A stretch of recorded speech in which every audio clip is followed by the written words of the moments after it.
and Cream on Hail Varsity Radio with Andrew Rogers and Damon Benning. Tominaga, 3, up and down. It was transition D. How about the Huskers rolling to the rim? Walker with 2 and a chance for one more after the timeout. Short on that shot. Lawrence a career high 13 points on the push. Tominaga waits, 3, up, down. He wasn't even looking at the rim when it went through.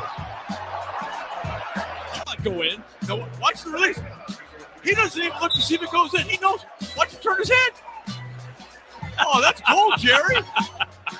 Wanted to get the crowd into it right away. They were phenomenal. Right from that first half, they gave us an unbelievable lift. We were flying around. I thought our contests were maybe as good as they've been all season. And came out, got a basket to start the second. Derek scored it to put us up 14.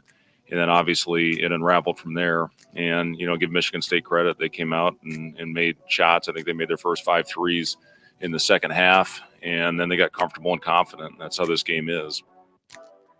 Coffee and Cream in the morning on Hail Varsity Radio, powered by Currency, alongside Damon Benning and Andrew Rogers. We are live from the H&H Chevrolet stage at Hail Varsity Club. Catch us live on Twitter, live on YouTube, or if you're in your car, don't be watching the stream. Just turn the radio dial, find 590. You can get us there. We're having some fun this morning, Wednesday, not Friday, as DB thought yesterday, but, give them some grace. There's a big game tonight down at PBA, and when you think high school basketball, you don't think Wednesday night. Correct. So I was a little off. The whole day was screwed up.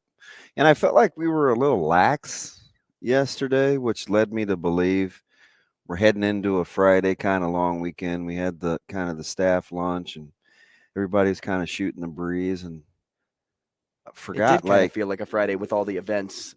You know what I mean? That took place after the show. So I was a little off, but I'm better.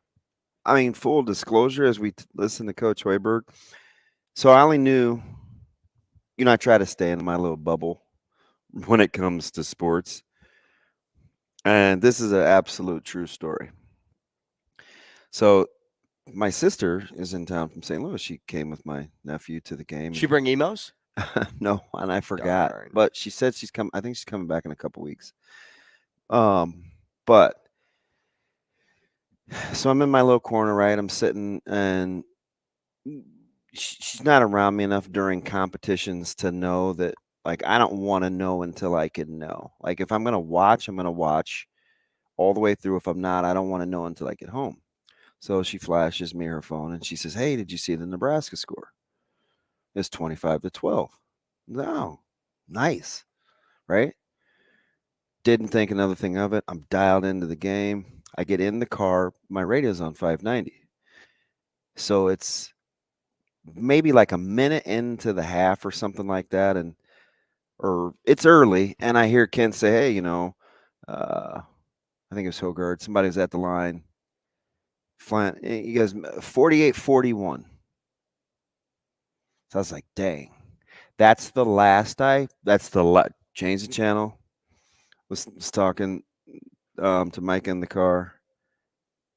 So I go home and I start the game over. Right. I had no idea what was about to happen. And because I didn't know the final. Mm-hmm.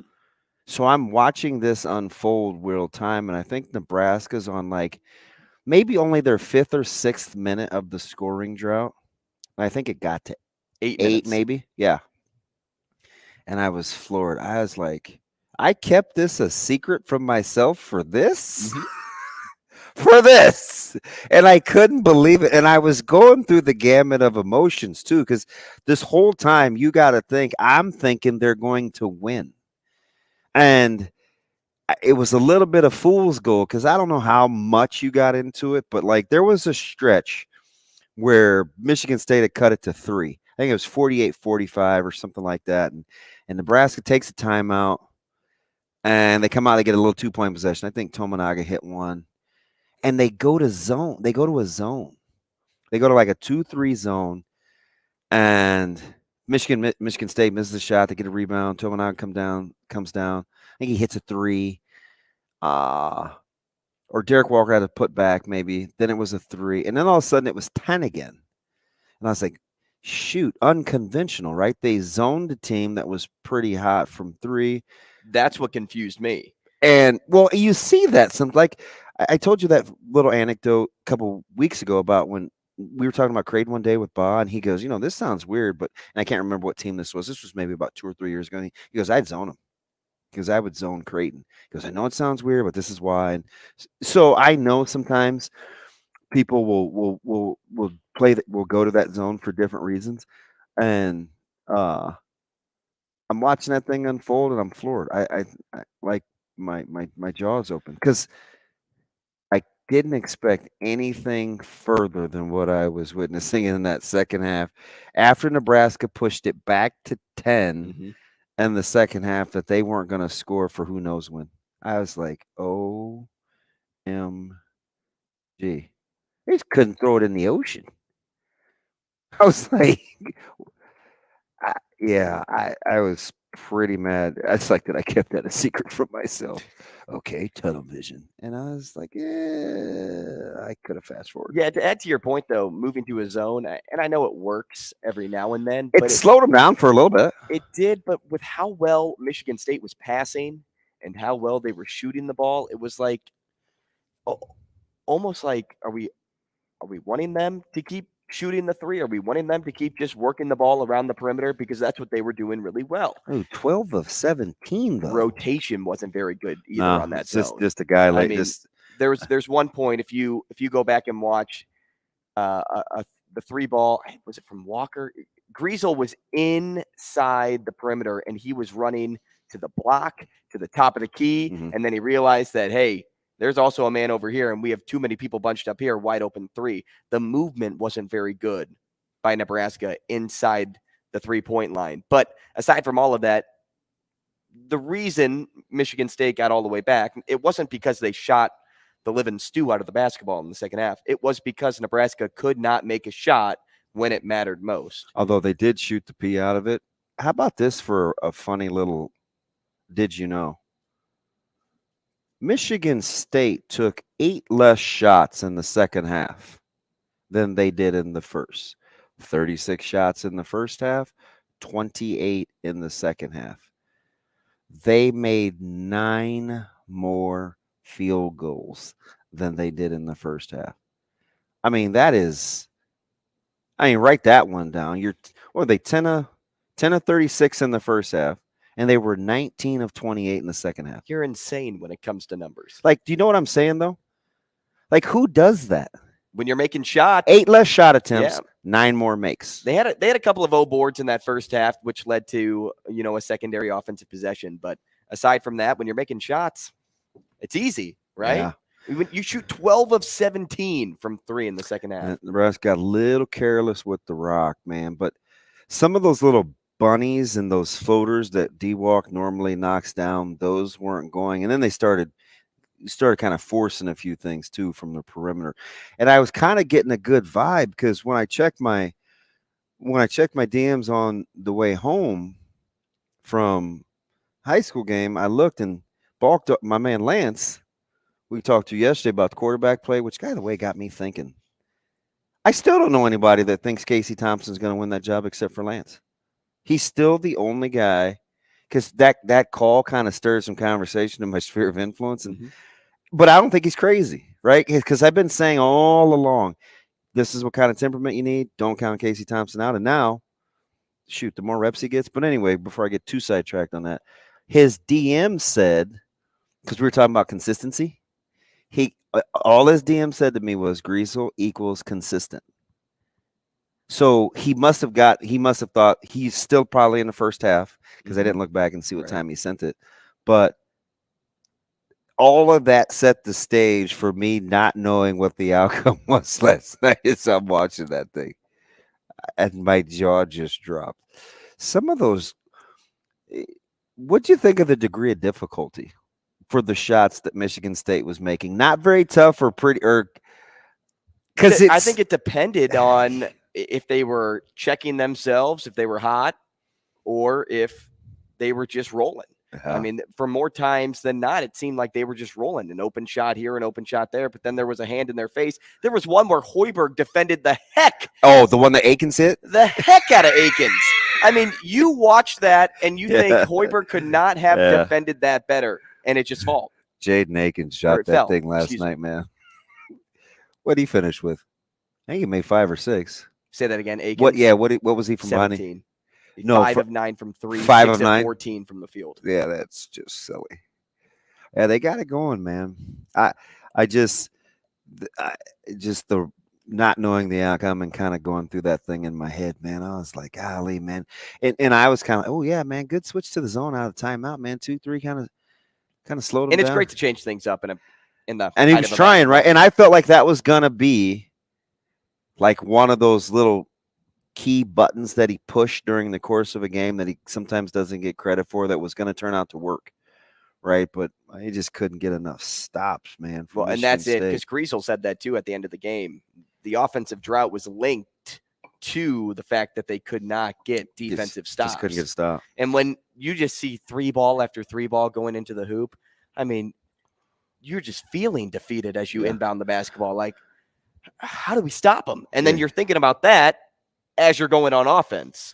It's just a straight basketball is one of those, and we've seen some crazy runs this season of leads blown and then teams stretching leads. It's such a streaky thing. We watched Creighton this past week go 20 minutes without making a 3. Sharman made that 1 3 at the 16-minute mark, and I think they missed 13 or 14 more and didn't hit another one until it was a ways into the second half. And we've seen that a lot this year. And I'm like, just the gamut of emotions that have. Shoot, last night, Westside was up 11. That game was 69-58. And all of a sudden, it's 69-69 going into OT. And you're like, you went 3 quarters without turning over the basketball and making free throws to this? Like, it's such a streaky sport. I mean, even in the NBA last night, Golden State ends up winning by 18, and at no point until they went on their run did they give you the inkling that they were going to win that game. It sounds too easy to say a make or miss league, but man, when shots are going and what Coach Hoiberg said in the presser, well, and you could tell they were shooting the ball with confidence, and that's a lot of what this game is. And I was just like, man, you're not kidding. When you're feeling good about yourself, you're like, and Go back to what I texted you midway through that West Side game. I said, it's a good thing Tate Oddbody showed up. Yeah, well, because that dude was just like, hey, I'm going to fire until I miss. Yeah, he's going to shoot that thing. Sometimes I'm like, easy, big fella. but we needed somebody to shoot the basketball last night because we just weren't very aggressive. But it was Link and I played hard, man. They did. And they defied the never scouting. Went away. They defied the scouting report too. Never went away. It's funny. I texted Caleb before the game, wishing him good luck. So you passed along his number to me, and he texted me back after the game. And the last thing that I texted him before I hit the pillow was, and I knew I could poke fun, maybe play at him a little bit because they won the game. But I just texted. Oh, the 2 missed free throws? I go, free throw. Yeah, 71% foul shooter. He's 10 of 12 2 games ago. So locked down from the line. 4 of 4 in the first half. And it was funny because he pulled in last night. He didn't want to eat. He just wanted to shower and get back to bed. He goes, man, I can't believe how I let what I thought should have been a lane violation get in my head. I was like, I don't want to hear it, man. I don't want to hear it. No, I'm just kidding. Actually, I'm not. But it's like I just couldn't believe the frenetic pace that they played with when they just had to calm it down. They drive me. If they ever just like situational awareness drives me bonkers. You're up 3 in overtime against Bellevue West with less than 2 minutes to go, and you go 1-on-3. You're up 8 last night, and you shoot 2 threes with less than 2 minutes to go. You don't need it. Like, what are you doing? So sometimes they make it hard on themselves. But yeah, I even thought that last look before OT was like, man, you couldn't find something better. Like you guys couldn't move around a Yeah, little I bit, wanted set up some type of structured play to really and get it going? and CJ had two guys open on the wing too. And I don't really fault for. I'm not. Not in It that wasn't moment, a. It wasn't no. a great shot, but once they didn't initiate the offense until under 7 seconds, I was losing my mind because I just don't think guys in high school. And I see this a lot. The whole under 10 thing, it's a bunch of malarkey. Unless you're finishing at an elite, not to go off Matt Rule, unless you're finishing at an elite clip at the end of game situations, give yourself a chance at a miss.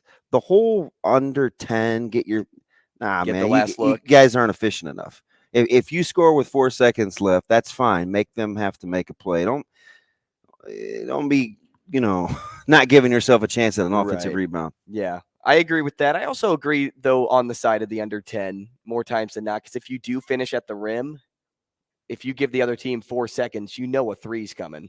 And then all of a sudden, if they do make that shot, if you could have had OT or the win versus, hey, you lose by 1 at the buzzer, I can understand both. But I know where you're coming from when you say, hey, unless you are, because you see it a lot in college.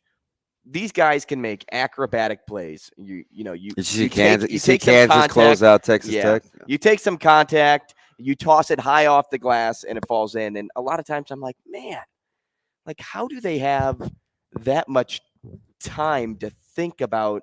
Okay, I'm going to release the ball here.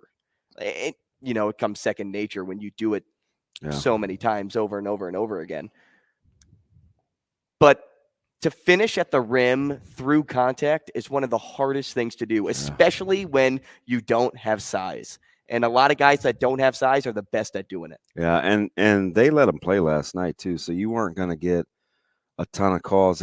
And then in the second half, it's halfway through the third quarter, and each team's got like 5 team fouls. I'm like, how did we get to 10 fouls already? Like guys are getting knocked over, and the whistle never blows. And then all of a sudden, got a ton of whistles, and so I think they struggled to kind of adjust to the way that the game was being called too. But thank goodness they're both playing in state and not just the one, because that made it a lot easier on you. Been that was a cool tweet, by the way, last night. Oh, being able to tweet that. Oh yeah, Maya and Caleb and Micah. At what age were they? Oh, I think so. 7th and 6th. Yeah, that's a cool tweet.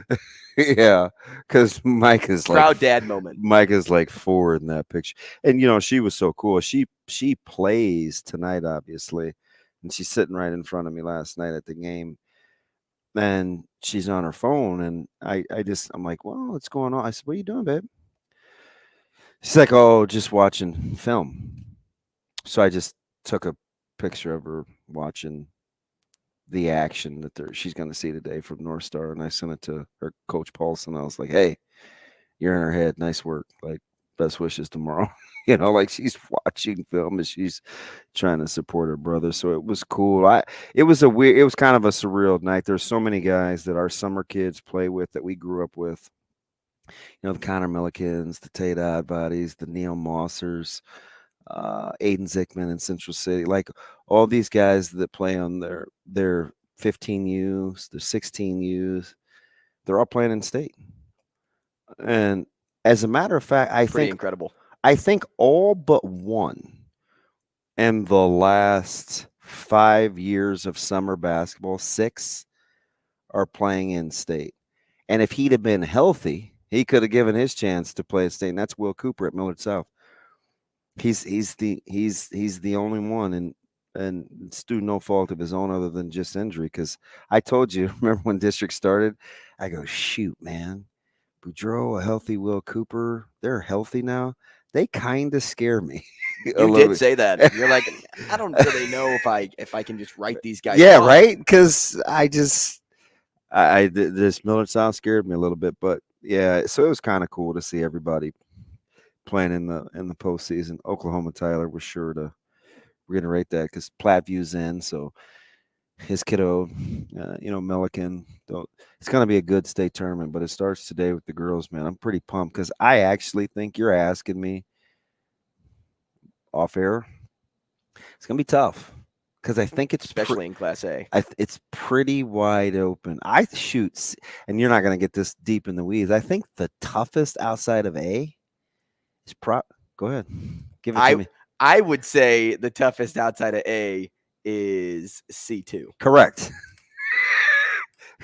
Good on you for doing your So, You get a little C2 dab for that. C2 Crofton is. I mean, they're always a 1 seed. It seems always. I mean, what they've been able to accomplish up there is incredible. I feel like the Arns girls are always just cycling through. How many kids do they have? I don't know. But every year it's a new Arns, and I completely agree with you. C2 is by far the most difficult. Oakland Craig is a really good team. That's who I'm gonna go with. But they have Ponca. I know.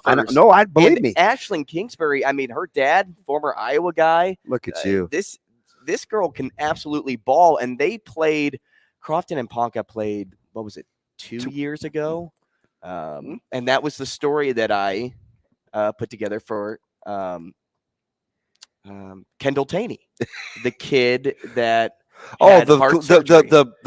The piece that you sent me a few months ago. Crofton superfan. So they were playing each other in the finals that day, and gosh, Ponca had that one too. Crofton came back and won that game. Here's the deal. I went with Oakland Craig kind of reluctantly. I'm a little biased just because there's been like 6 or 7 years of following their football program as they've made these runs, and their old athletic director is a good buddy who's now at Malcolm. And it's one of those, if they get past the first, then I could see it. But it should be, I don't think it'll be real chalky. And it could be, A is going to be tough. Now, B is a little bit, I mean, Scott's a monster. Absolutely. Right? So, absolutely. Best wishes with that. But I think A's wide open. Millard South's got to stay healthy because they're not deep. Lincoln High's got to shoot it with a little bit of efficiency. Millard North has got to take good care of the basketball. They are knocked down. Bellevue East is going to be dangerous. Bellevue West, for me, and watching them, it's all about how hard they play in their shot selection because they're talented. This thing it's wide the heck open. Our poll question of the day, which you can vote at HVarsity Radio, is who are you taking in Class A? With the NSAA Girls Basketball State Tournament beginning today, who are you taking? Millard South, the 1 seed. Millard North, the 2. Lincoln High, the 3, or the field. And I like Coach. I like Bryce. I like Millard South's basketball coach. I told you sometimes, he's one of those people I think you have to spend some time with, because if you see him on the surface and you're coaching against him, you're like, ooh, man, this guy seems mean. This guy's not for me, right? He's gonna tell you how it is. He plays a certain way, and I almost was hoping. Now I'm obviously cheering for Millard North. There's no question about that. But for sanity's sake, I was almost hoping Millard South wouldn't be a 1 seed, because I believe, and I have to double check. Somebody help me out here on social media.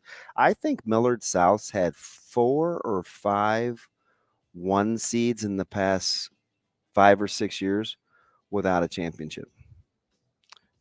You are it's right on the nose. So I was like, ooh, like somebody else get the 1 just so I could, but go Mustangs. That's all I know at the end of the day for sure. When we come back, I'll set up the show, and I'll also tell you the best thing I saw last night. That's next. Rogers and Benning will be back in 5 minutes.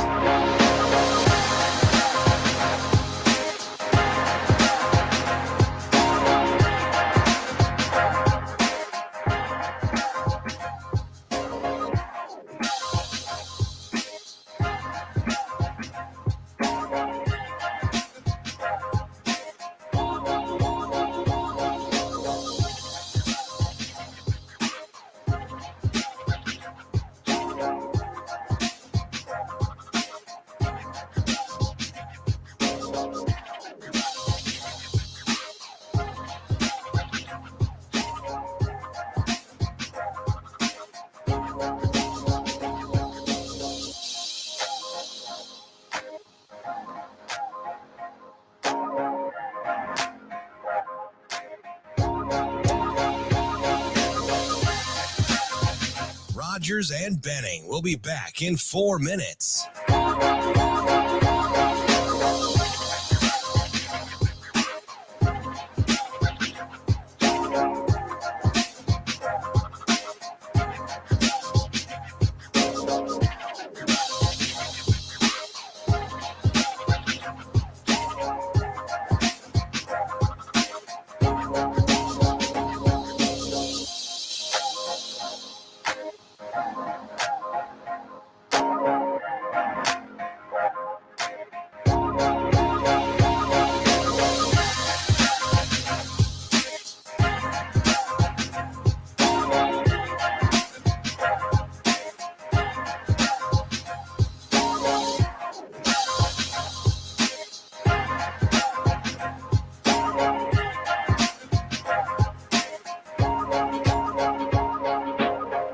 Rogers and Benning will be back in 3 minutes.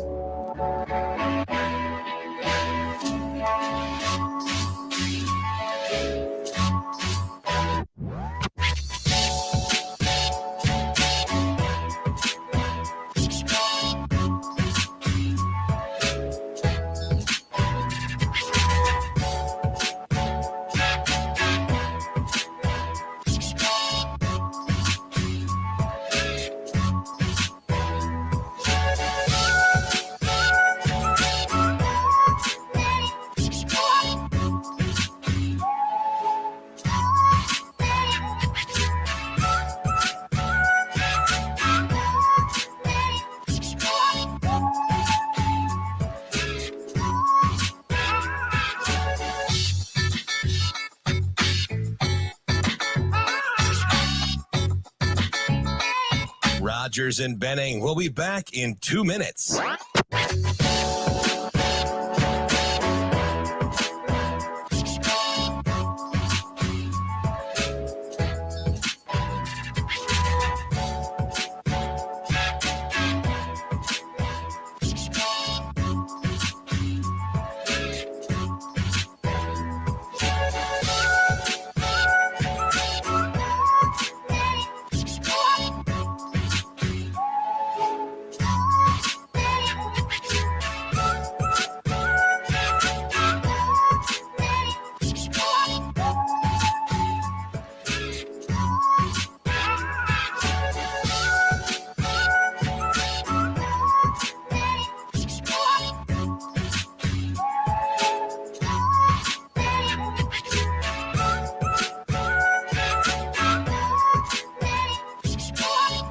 Rogers and Benning will be back in 1 minute.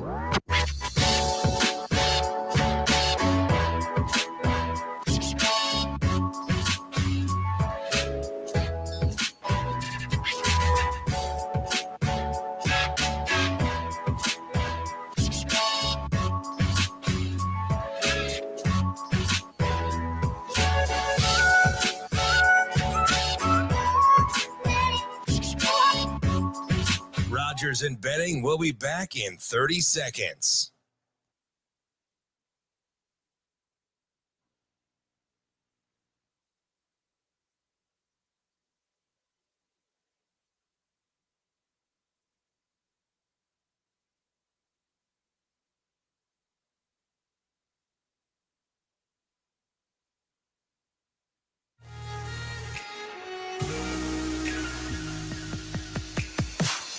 Coffee and Cream with Rogers and Benning on Hale Varsity Radio.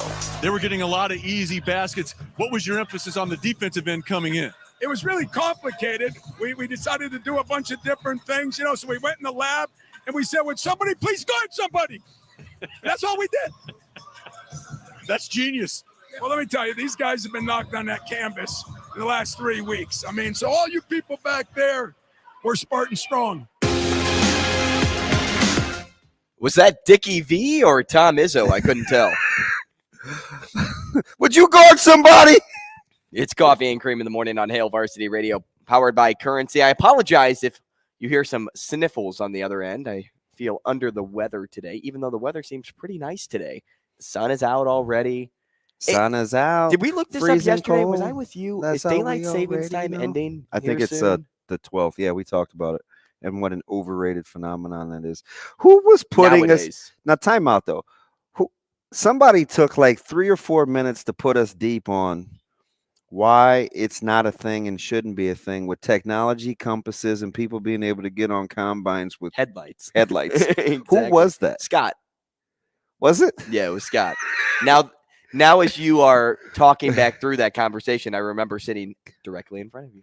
And I was like, oh, I feel like I'm getting educated. Well, it's okay if we do without. I don't need daylight savings time, although I was a little disappointed. Remember the general rule of thumb. If we can't see out, you can't see in. Close the blinds until we can control being the animals at the zoo.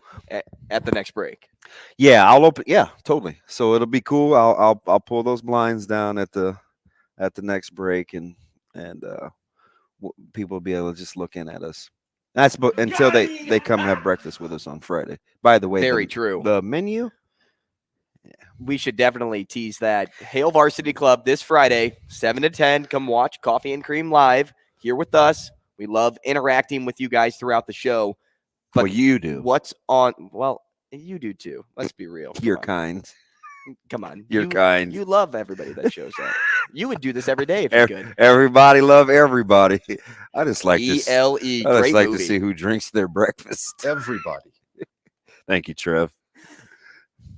Frenchies are what we're not even supposed to really say. We're going to tweet the images out later. No, we're having French bulldogs. Frenchies. Hey, my little dude. I got one knucklehead. I'm gonna punch him right in his soup coolers. This dude makes a beeline for the same spot in the yard when the other two canines come out, and he has dug to where it's just mud. I cringe. So now I don't care if it's at 5:10 in the morning, if it's your boy is going to stand out there and make sure that he goes down the stairs and goes to his left and not the right. Yeah, he's terrified to go over there now. I snatched this little dude so tough the other day. Yesterday, I had to put him in the tub to give him a bath like 25 minutes before we were leaving. And I can only imagine how thrilled you were to do that. Dude, steaming Willie beaming. And I'm already dressed, so I have to hold him like 6 feet away from me because his paws are like you're changing a diaper for the first time. His paws are like caked. I'm like, come on, bro. And you know what? He's kind of a chump. He's not tough. He's little. He's like 19 pounds. He's 7 years old. Like, he's not gonna do anything. So why the cap? Like, just chill. You're not really about that. And it's a husky German shepherd mix next door. So it's a beautiful dog. I mean, a beautiful dog. And they have two now because they're really cool neighbors. Like, I don't know why nobody really talks to them because they're kind of they're super friendly. Remember I told you they do like the decorations and they have like the 12-foot skeleton and the 80-foot wide spider web and the huge turkeys, and like her mailbox has like books in it. Like, I think you can just come by and take books. The library. Is that what that is? Because I don't have the stones to ask because I feel like in education I should know. But there's always books in there. So you grab a book, you leave a book. Is that routine? Okay? Yeah, they're in a lot of neighborhoods. That's people like that look like me. We don't do that. You don't read? Is that what you said? What? Well played. Touche. Touche with a little hyphen. Yeah, you don't read? I can't read. I'm not ignorant. Oh. Hey, let me tell you the best thing I saw Shane, last quick, night. what movie was that from? You'll never guess, so never mind. I can read. You want to let him? No, he's not gonna know. Are you gonna tell people what? No, movie it's I'm from? not. Okay, I'm not. Boys in the Hood. Well, is that because he came in talking about that? That was a great line. It was a good line. Thank you. Don't be a menace to South Central while drinking your gin and juice in the hood. He's going with every urban movie he can think of. You got one more, Shane. There's like, there's about 6 that came out during that stretch. Is it you already said it. It was Boys in the Hood. Okay. Was that right? Yeah. Wow. Nice work, Shane. Yeah. It was on top of mind, though, for you. So I get why that quote came out here. Let me tell you the best thing I saw last night. I don't even know how he got that, though. He picked the only urban movie that he knew. Hey, this story takes us to the small town of Morrill, Nebraska. The Panhandle. Like the mushroom, or a different Morrill? Morrill. Okay. In the Panhandle by Yeah. Scottsbluff. Yeah. Familiar? It's a jaunt. Senior Katrina Cole, I believe that's how you pronounce her last name. It could be Coel, but I'm going to go with Cole here. Did something completely out of her comfort zone. When the rest of her already small cheer squad of 4 couldn't make the state competition at last minute, she decided to go at it alone. After talking to her coach, the response was, well, why not? The fees were already paid for. We had our hotel rooms. Let's just go.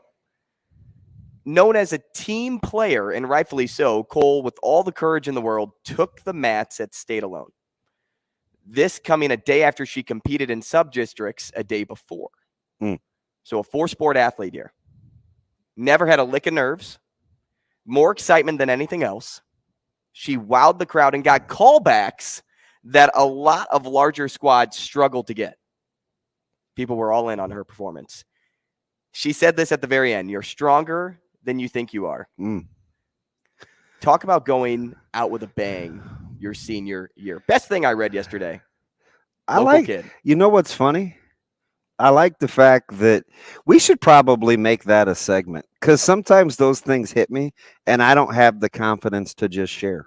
Even though sometimes I just overshare, obviously, when I get in my own little world. I love stories like that. Yeah. Can you imagine just being K Solo out there just doing the darn thing? I watched it. Go me. I watched it. And sorry for those you watching on television. You watch a performance like that and you're like, ooh, gosh, that's like so. Part of me is like, man, that's a little cringe. Like, she's the only one out there. I feel so bad for her. Like, why isn't there more? But on the other hand, I'm like, do you remember what I told you when we first came in on Monday?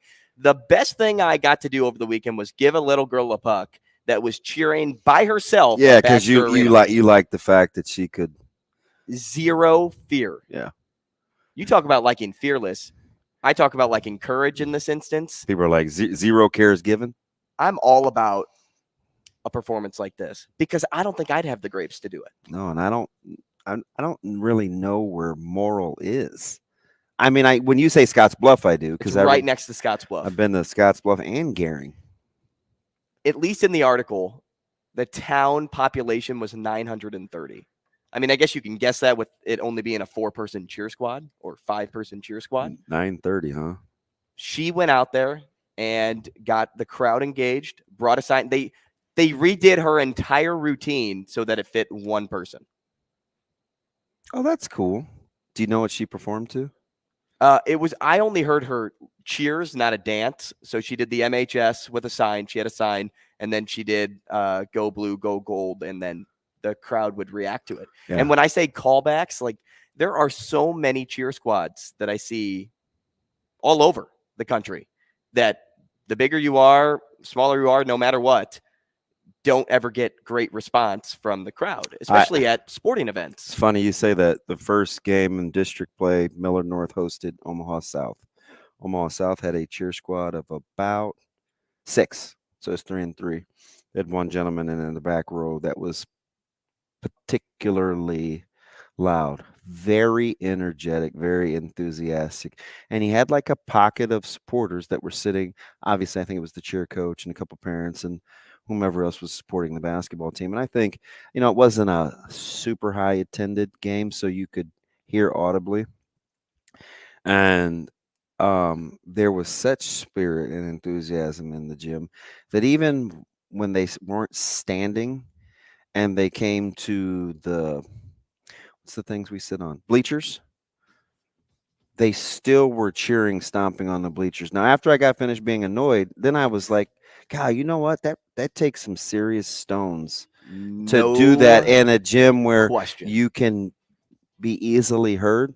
And I mean, they enjoyed it. And by the end, after about 5 minutes, I was kind of bobbing my head. I'm with it. I was like, get him. We should make that No, we should. A segment. No, we Come should. on. Oh, best thing I've read? Yeah. Oh, that's fine. I thought you meant cheer.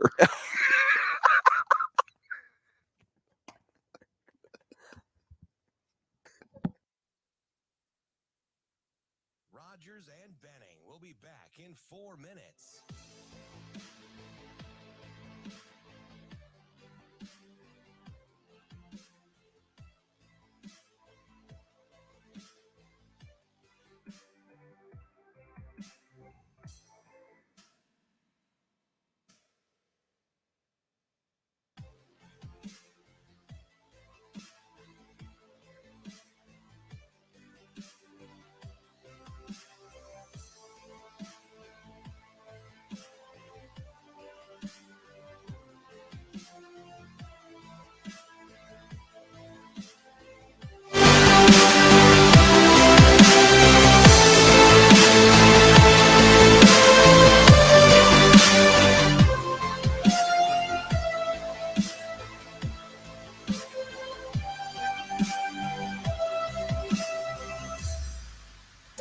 Rogers and Benning will be back in 3 minutes.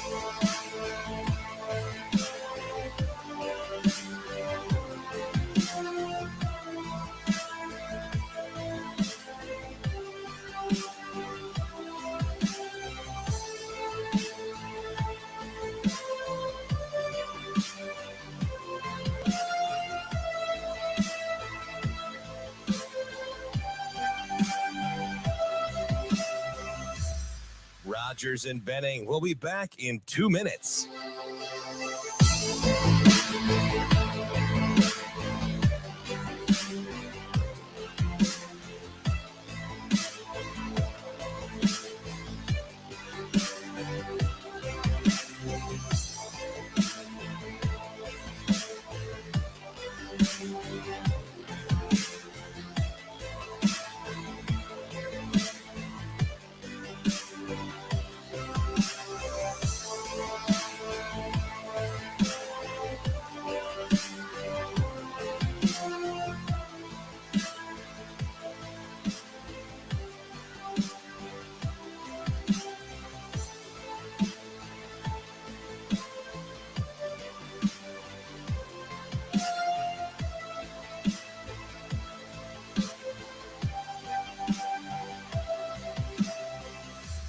Rogers and Benning will be back in 1 minute.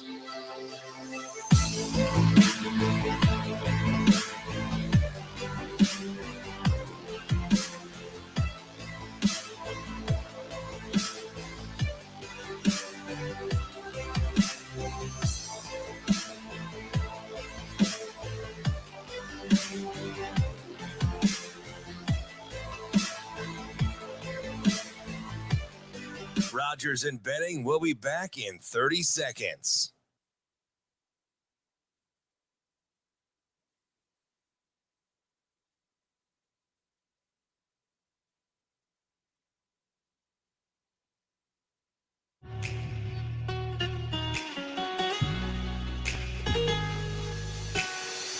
Coffee and Cream with Rogers and Benning on Hail Varsity Radio.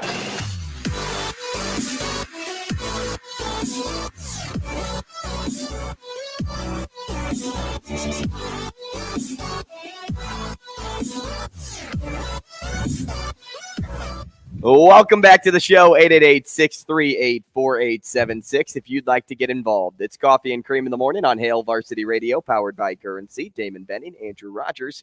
We are live from the H&H Chevrolet stage at Hail Varsity Club. Happy to have you with us. 590 ESPN Omaha, live on Twitter, live on YouTube. We will be on KFOR in Lincoln from 9 to 10, as we are every day. And while I'm laying out spots you can listen, how about I lay out the rest of the show and what you can hear today? Well, you mean you don't have any more jokes? This man's got jokes. No more one-liners for you today? I need you to set me up. I need you to put on a tee. You're like, DB, man, it's just too easy. You even got numbnuts over there chiming in like Big Ben. Shane, you feeling good about yourself this morning with your... I live in a van down by the river. I don't know how you can feel pretty good about Ed that. Foley. I don't know what's wrong with this dude. I feel like you've empowered him. Chiming in like Big Ben may be one of your best lines. He just does it for no reason. I really got to No be careful doubt. on what I say about that. So Shane could use just drops and never communicate with us throughout the show. It's totally his and MO. be perfect. Totally his MO. I'm going to get him a real job once. I'm just happy he's actually producing. Hey, 25 seconds. Yeah. Hey, back in 20. I mean, we've made progress since Monday when you just let me stand next to you in your little clubhouse and talk to you without telling me that we're back. That was great. I'm listening to the headset and I'm like, I think this is our intro. And he's just casually carrying on a conversation with me. Feel free to let me know what's goings on, Shane. Should make Shane part of the lending library. Yes. Thanks to your mom. I had Thanks no to my idea mom. what a lending library was. L squared, lending library. It's a nice concept. Are you going to use it now? No. Okay. No. Because there's this. I shouldn't even say this out loud, but Zoe's in school. If there is such a thing, we have entirely too many books. And so if we lend, I don't want back. You just take. How would I just put books in here? Yeah. Actually, that is recommended a lot too. Seriously. It's out of They run low on books a lot, it's or out people of just don't bring control. them back. And we're so old school. Well, at least my mom is. Do you remember Highlights? Like the magazine? They would be in like dentist's office. Oh, yeah. Do you know that They had, that like, comes? Find Do you the know difference? that comes to our house? They still make those? 2023, my guy. Is that a Zoe project? Is that a you project? Me? Do you think that's a me project? I don't know. Maybe it's nostalgic. How about a no? But hey, we love you, Mom. Highlights. Yeah. Man, I haven't heard that in a long time. Man, last time it's been probably, I don't know. I was in my 30s going to the doctor. And I think I saw it in like the panel that like you could pick out stuff. Yeah, we get those. These look like children's books now. They did not used to look like this. They upped their artistic game. Keeping it 100, man. That is. They must have hired Scott. Scott probably made these. That's Mama Benning. That made these? No, that's Highlights. It's vintage. My mom. Oh. By the way, did you see his Vans game yesterday? He always rocks the Vans. Always. But he got to design those. You know, like how the kids do like Nike shoes and stuff. Those are like custom made Vans. Yep. I like his fashion. I couldn't rock it, but I like it. I think that's what I admire about him. Got to be an art guy. Yeah, very much so. Very, very much so. Which is why, things that you want in yourself, you like in other people. Totally. I think that's why I'm drawn to old Scotty Too Hottie. People think I'm crazy. I'm not. Wait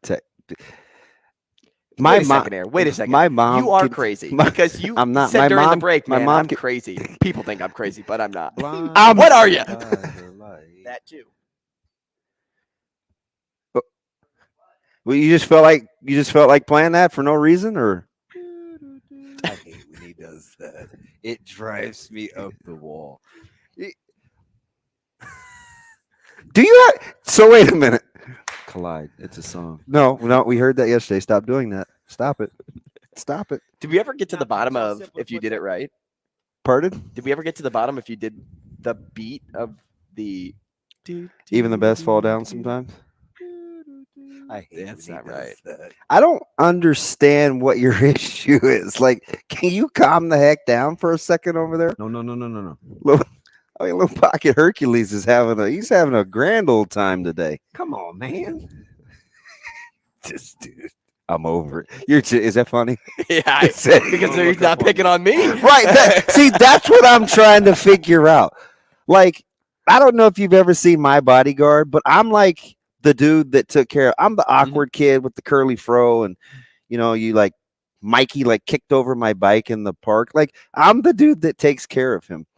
You're probably the more firm one between the two in terms of protocol, and he has yet to go all in on you.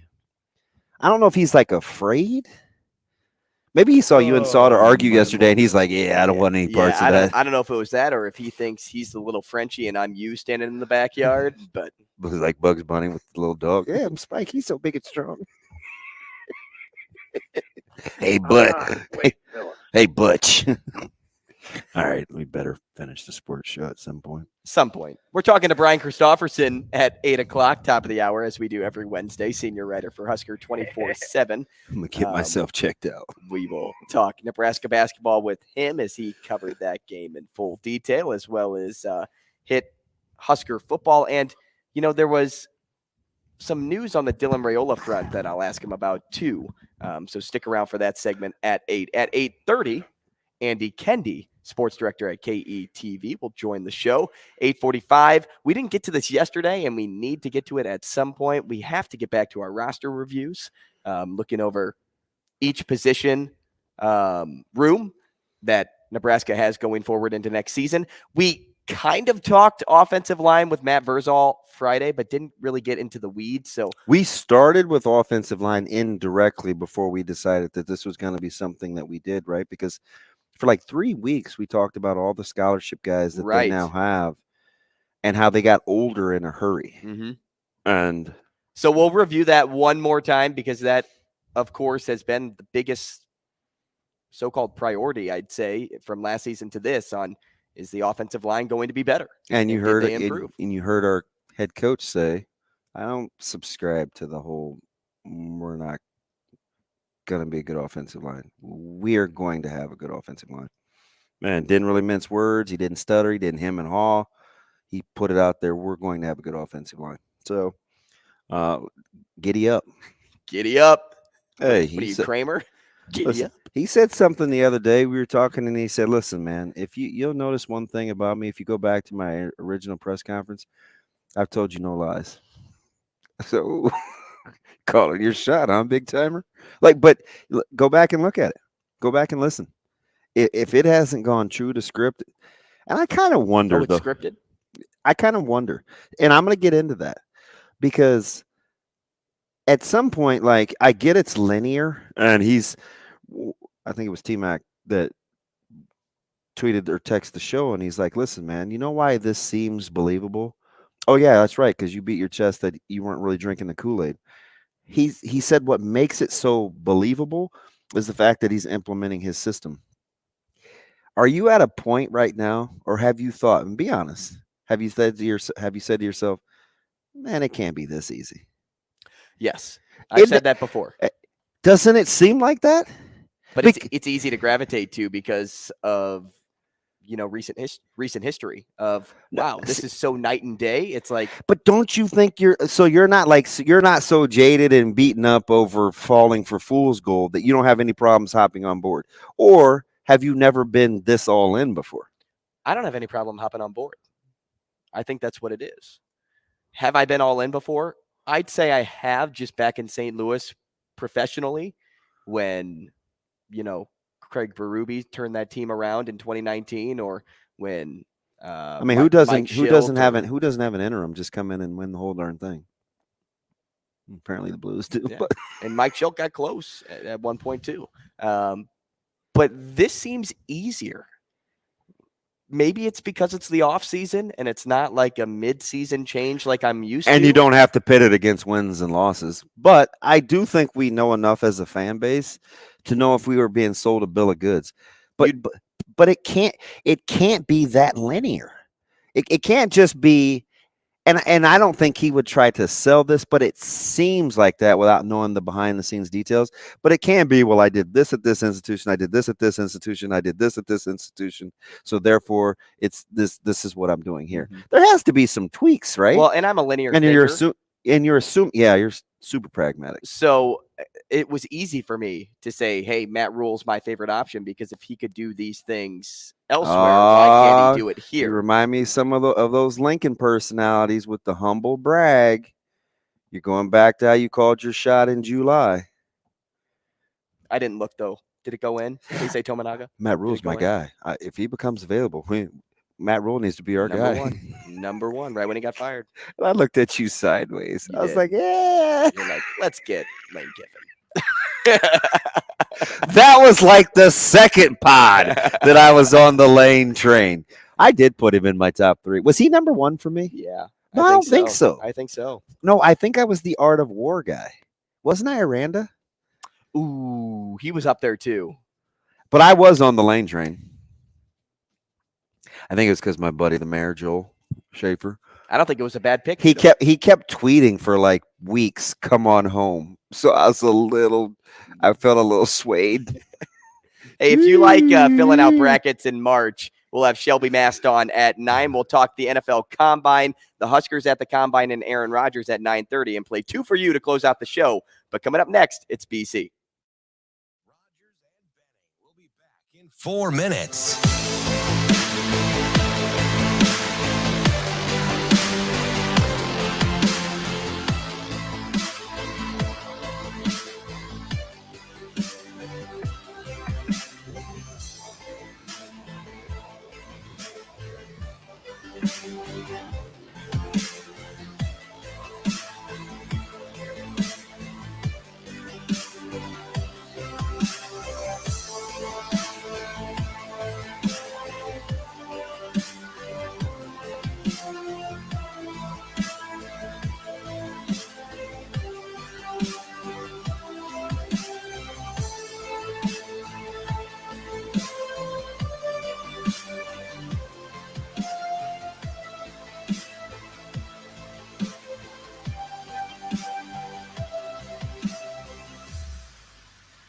Rogers and Benning will be back in 3 minutes.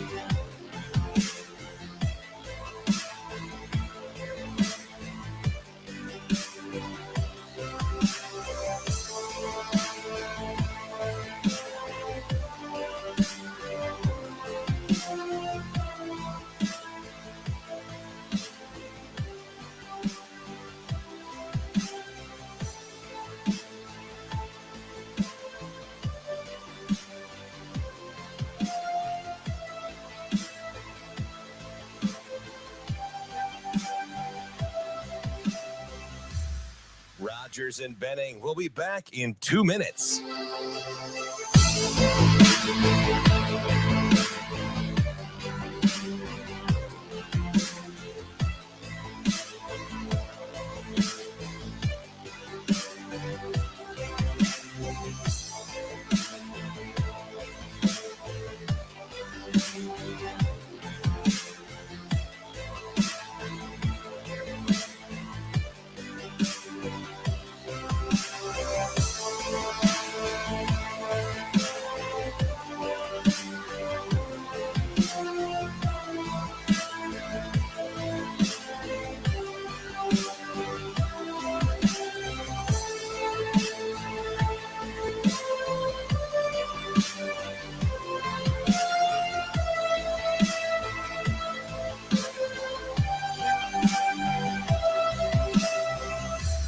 Rogers and Benning will be back in 1 minute.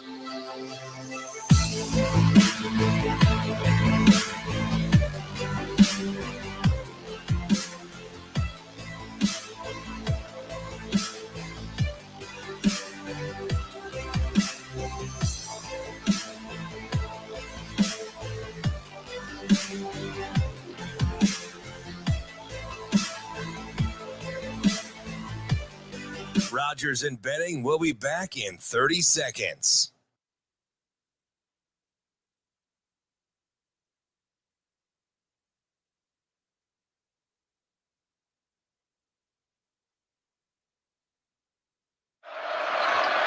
Points on the push.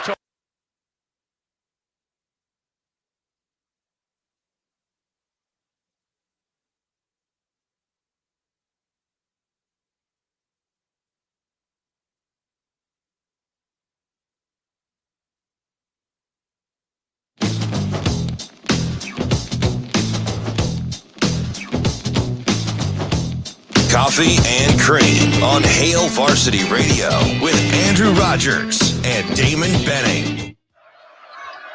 Points on the push. Tominaga waits, three, up, down. He wasn't even looking at the rim when it went through. Oh, man. If only he had some confidence. Woo! Yeah. You say Tominaga? Yeah. Think he gets excited when that ball goes through the rim? Did I see somebody jokingly starting a GoFundMe account to keep him in Lincoln? I did not see the GoFundMe, but Dude, how much? I did hear the chants of one more year. One more year.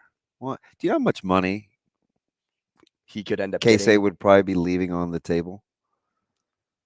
Do you love the college experience like we love our next guest? Those are things you got to kind of I don't weigh. know. How much money is BC leaving on the table? By talking to us, he could probably be making quite a pretty penny right now. Right. But instead, he's messing around with us yahoos. What's up, Brian? Brian Christopherson, senior writer for Husker 24/7. Good morning. Morning. It's either being on here with you guys or getting a breakfast burrito somewhere right now. That's like, Is that your burrito? a lot on the I know that's your go-to, right? Well, no.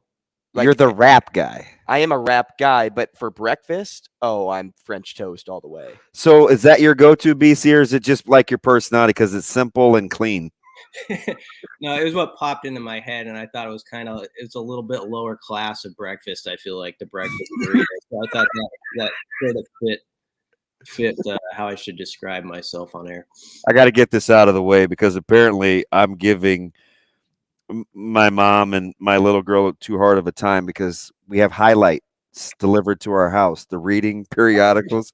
When's the last time you've experienced highlights, BC? Yeah, that was it felt like a dentist's office staple. Yes. Like second or third grade, you try to work through a puzzle before, and I was always a little nervous about the dentist, so I was probably not getting through my highlights book as fast as I should have because like a secret sedative, like placed in your subconscious. Yeah, we've got a male guy and he's a P1, so he listens quite a bit. And he's like, "Man, I deliver highlights all the time." I was like, "Really?"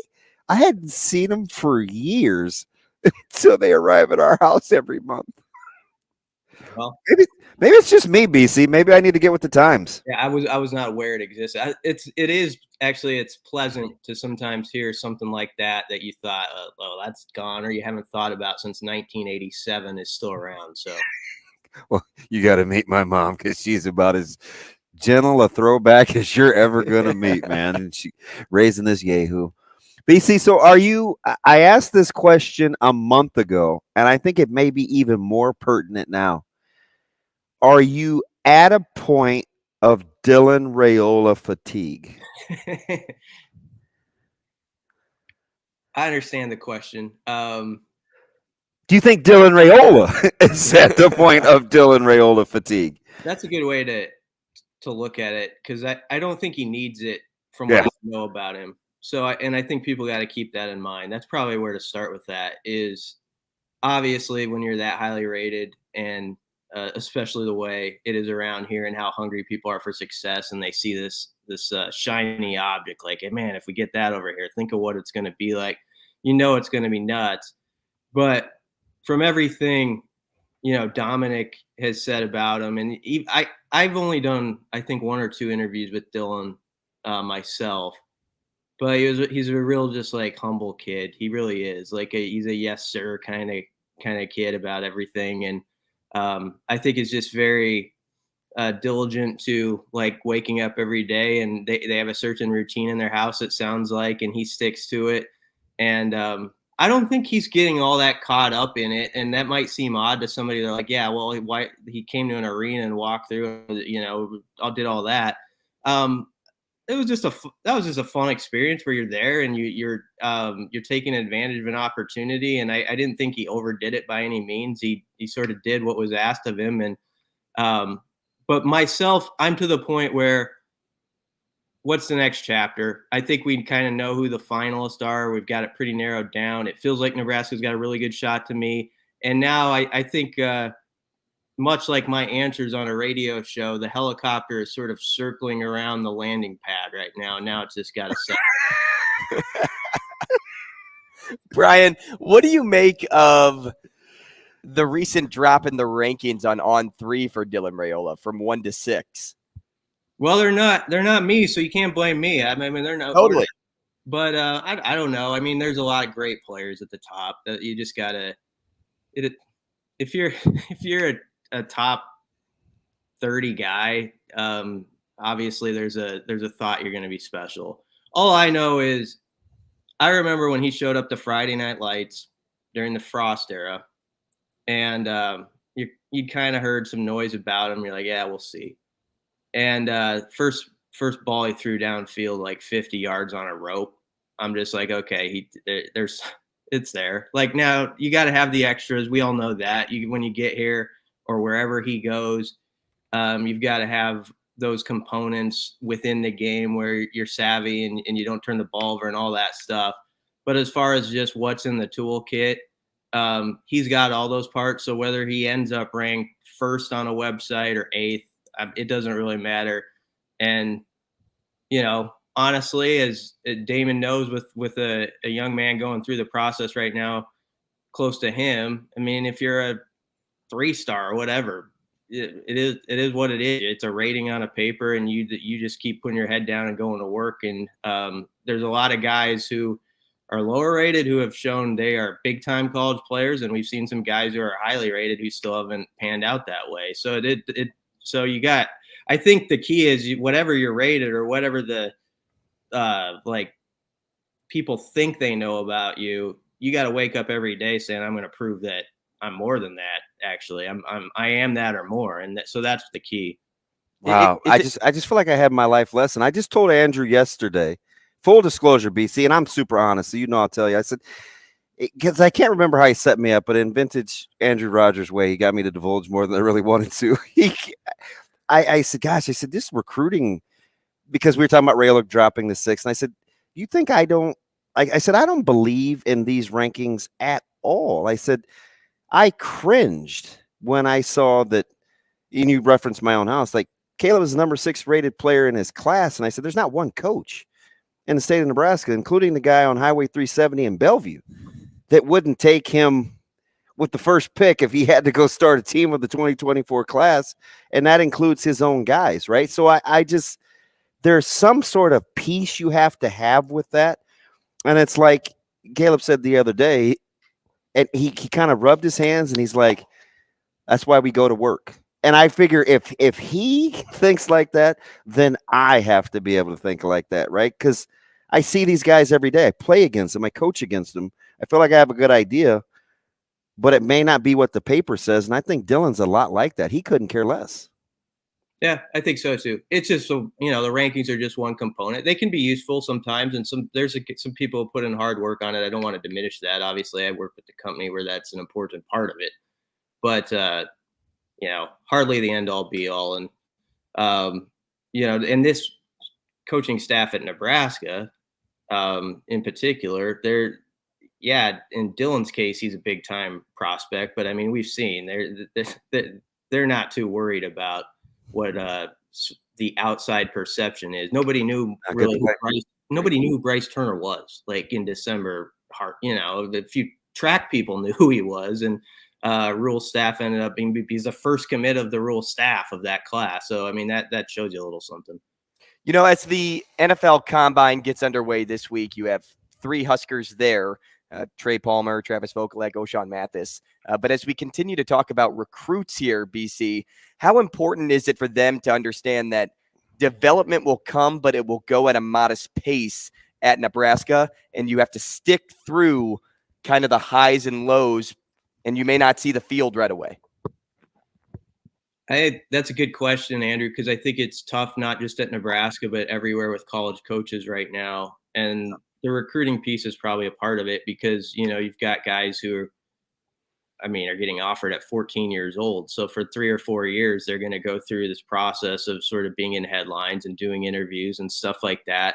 And then people who follow it closely, they read up so much on particular guys. By the time they even get on campus, to some people who are recruitniks or whatever you want to call us, that person feels like they're a junior almost, you know what I mean? Because they've been in their mind for 3 or 4 years actually during the recruiting process. So there's this thought, like, if it doesn't happen right away the first year, like, what's wrong here? You know, and I think you really have to fight against that if you're a player. And it's tough in this culture, especially the portal era, because there is sort of a what's over that fence, you know, and sometimes maybe there is a better something for your particular skill set over the fence. But I just hope people are in kids' ears when they're considering that stuff, if they've had a tough first year, whatever, that say, just think long and hard about this, because it might not end up better. In a lot of cases, it doesn't. So I do think there's a lot to be said for patience. I know Rule did an interview on one of his media rounds where he was talking about a player he had who really popped like in year 4 or 5. And he straight up said, I miss that like old college football, like 5th year story, you know, the guy who kind of plugs along and makes it and stuff like that. So I thought that was kind of cool to hear him say out loud, just because I do too. Like I love those stories, but we don't see them as much. I love guys who you don't hear about for a couple of years, but they've been putting in the work. And then year 3, they're in the spring. Like Luke Gifford was that type of player, if you want to name. Like he was getting hurt and nothing was going his way. And then suddenly he was a starter and he made it. And there's examples where it still happens, and guys got to remember that. Oh man, I just listening. My train of thought is all over the place because I started out with one question. I hear the answer. Let me start with this one because you get the big segment here, so I can come back to the other one. You were talking about you know Coach Rule and kind of what he believes and who he is, kind of how that's been. You know, just kind of that irrational confidence, right? He believes in development. We were having a conversation not too long ago. He's watching old film, right? Old game tape. And it's weird because you referenced in one of your other interviews, you're like, hey, you know, like there's sometimes you'll see him watching his phone and he's looking at football film. Like that's who he is. And I think he truly loves football, BC. Like I truly do. And he was going through the notes that he took on a game that happened 20 years ago, and the list, BC, was probably 20 lines of notes. Where does loving football in relationship to this job rank for you in terms of level of importance? I mean, it's got to be like in the top 2. I would say relationship. Isn't it weird how we never talk about that though? Because I agree with you. You know what I mean? Like, and your answer previously sparked the thought, and you didn't even bat an eye. You're like, hey, that's top 2. We never talk about that with our coaches. Mm-hmm.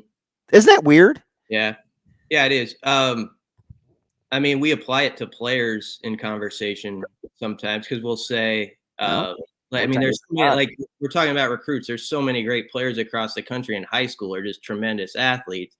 But there is a difference, as you know, Damon, where if there's a guy who just doesn't love it, and I'm not even saying that's a bad thing, it's just like not as heart and soul. He's got other things that sort of grab him a little bit more. It can be really tough to kind of work your way up the ladder because you will run into dudes who have the same skills you do, and they do love it. And that's the difference. So we apply it to players, and I'm working my way back to what you said is, you know, I would think the same would apply to coaches. There's, you know, at some point you obviously love the game because you get into it and you want to teach young men and stuff. But I'm sure there's days it kind of wears you down and all that stuff. So to have a staff, and I've heard this behind the scenes about them, they're a crew that I think does love to just talk football shop a lot. Mm-hmm. And that shouldn't be underestimated. And some people will be like, well, that's Captain Obvious. Doesn't that happen everywhere? I don't know. I don't know if it does, actually. I'm not sure. So I think what you're getting at is a pretty good point. You know, to further that for me, BC, after hearing from nearly everyone on staff now, can you stamp it in and officially say that you get the sense this coaching staff is who they've been saying they were for months now? If I understood it right, I mean, yeah, I think they're putting in I think they're doing what they're saying, I guess is what I would come to. And that's so far. I mean, it's only been a few months, and it's a honeymoon period because we've done this with a lot of coaching staffs where we try to find everything that's positive that is about it. It is hard right now. If you were just stepped away and just no homerific takes us part of it. It's a T-shirt. Yeah, homerific. I would say it's hard to find a lot of fault with how they've gone about it. I think they're workhorses, and I think even those young guys on the staff, they got something to prove. If you want to bring it back to the recruiting analogy of the 3-star guy who thinks he should be rated a little higher or something like that, or there's something that's sort of driving him. Like there's some young guys over there been heard a lot about how young they are and like, can you coach, that sort of thing. And I would think that would drive you pretty well if you're just getting into this job. I wrote this column a month or two ago. I like the movie All the President's Men because it's a journalism movie. And there's a part where they're trying to take Woodward and Bernstein off the Watergate story. And the editors are like, you got to get a more experienced person in there. And one of the editors pounds the table for Woodward and Bernstein and says, they're hungry, Ben. Don't you remember when you were hungry? And it speaks to that, like that just youthful zeal and that like there's a time in people's life when they're really just like, I'm going to go get it and I'm going to show it. And I think he's got some people on his staff that are like that. That's my early read. And I think he's found those people in the past, which to your question is why I have some confidence, because I think you look at like Fran Brown, who's at, like he hired him in his late 20s and like now he's a DB's coach at Georgia, and I think is going to ascend even higher as time goes on. So, I mean, he's got the examples of people who've worked. And don't think that the Georgia connection doesn't matter when it comes to people like Fran Brown, where if we're not taking care of our kids, I want to entrust them to you. Let me ask one more thing philosophically, BC, because I asked Andrew, I said, do you have to check yourself sometimes and say, hey, you know what? It can't be this easy because it's the off season. We're kind of drinking the Kool-Aid and he's hitting home run after home run and he's been exactly who he said he's going to be. And I'm like, do you ever have to just check yourself and say, gosh, you know what? There's no way it's that linear. But my buddy responded after hearing that question and he said, you can say it can't be that easy, but you yourself, DB, have said on multiple occasions it shouldn't be this hard. Is there truth to that? It shouldn't be as hard as we've made it the last 15, 20 years, and it can be that easy? Yeah, well, I think you're onto something there. I mean, I just look around the country and I see programs that don't have what Nebraska has, and they can be solid at least 7 or 8 win football teams, and they can build up a squad that on a given Saturday is going to go in there and it's going to be a fight. And I mean, one of them's across the border. Let's be honest. Like Iowa's that type of program and has been. And so, I think it has been made to look a little more difficult than it needs to be around here sometimes. There is a difference here that you have to deal with that's not everywhere, and that is it truly is the rock show in town. Like because think about all the, even talk radio and everything that consumes like Husker football, like right now, like on March 1st, we're talking about it and we're diving in deep to it as we can at this point. And it's not that everywhere where there's a distraction where you got the pro team over here and all this stuff, and it kind of pulls people away. And I think you maybe get a little more breathing room. So I do think there have been coaching staffs and people who have really had to adapt to, they think they know what it's going to be like to be inside this fishbowl, but it's actually even a little bit more intense than you expected it would be. Like if you're on the outside and you just sort of looked at Nebraska football from a distance, I mean, I would say it's as passionate per capita or whatever you want to say as any place about a sport. It just is. I've always believed that. I'll defend that. And so that's something where you got to have the sort of mindset, I think, as a coach, where you say, I've done this before. I've had success. I know my methods. I'm going to trust my methods. But I also know there's going to be scrutiny at times, and there's going to be a lot of attention on everything I do. And I've got to have sort of that thick hide that doesn't worry too much about it. BC, and I think that's a big deal. Yeah. No, I apologize for the interruption there. BC, senior writer for Husker 24/7, at Husker247BC on Twitter. I want to take advantage of your basketball side of your brain now before we let you go. Outside of just making and missing shots, what changed the most for the Huskers in the second half last night? I mean, if you want to put something on Nebraska, it was probably they didn't contest as well, and that's what Hoiberg said in the post game in the second half. They were scrambling a lot in the first half on defense, but they were still active enough, I think, that they were forcing some more difficult shots. Now, Izzo also said after the game, we were getting good looks in the first half. We just weren't hitting. And if you kind of go back through it in your mind, he's right. There were some shots that they had open, they just didn't knock down. I mean, sometimes like 3-on-1 possession. So even when Nebraska was up, I sort of knew, or I thought it was going to be a game down to the last minute, even when it was like a 15, 17-point game, because I was thinking like Michigan State's going to start hitting a few of these shots. Nebraska's going to have to hold off. The difference this time was they just didn't quite have that one extra push they've had in other weeks. When Michigan State made that 11-0 run, and I think it made it 60-56, Tominaga got a layup, 60-58 with 6 minutes. And that was the moment where you're like, okay, if they could get a stop or two and they could get that back to even or ahead, then they got something. And they just couldn't get it. It was that point where Michigan State had gotten way too comfortable. They were settled in. And there you have it. You got to give a lot of credit to Michigan State. In the second half, that looked like an Izzo March team that's going to be a problem for people, I thought. Yeah, they look like they have a ton of upside. We were talking with one of their beat reporters yesterday, and Michigan State hasn't really been healthy. Then they had the layoff. Then they're short a game. They're kind of edgy, rounding in the form, especially as streaky as Iowa is right now. And they hammered a good Indiana team, which makes that game in Iowa City look kind of daunting right now.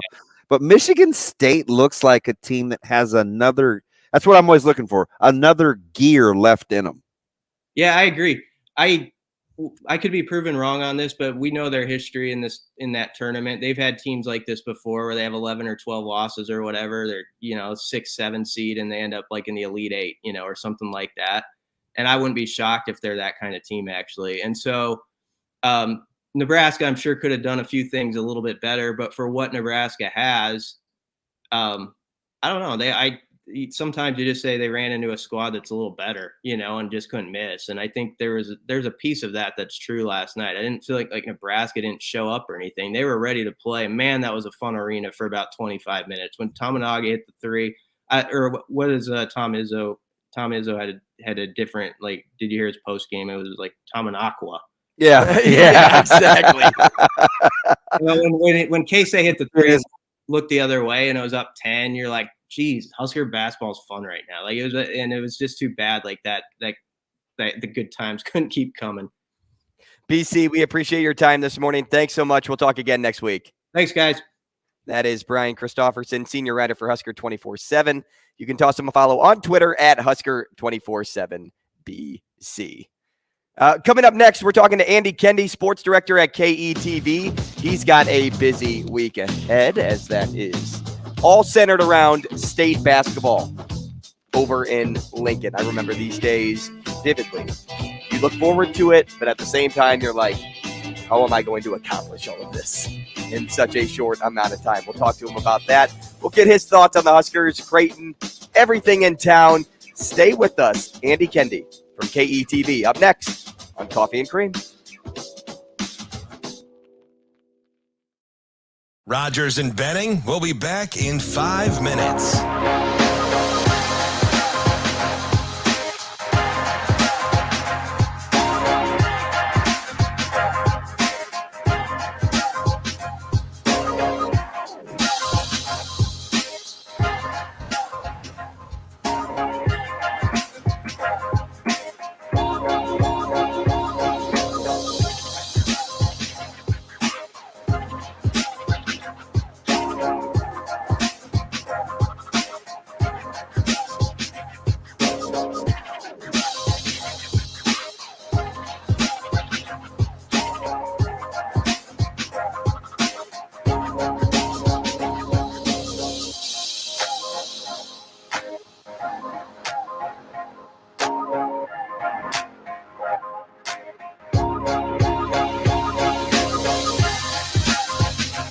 Rogers and Benning will be back in 4 minutes.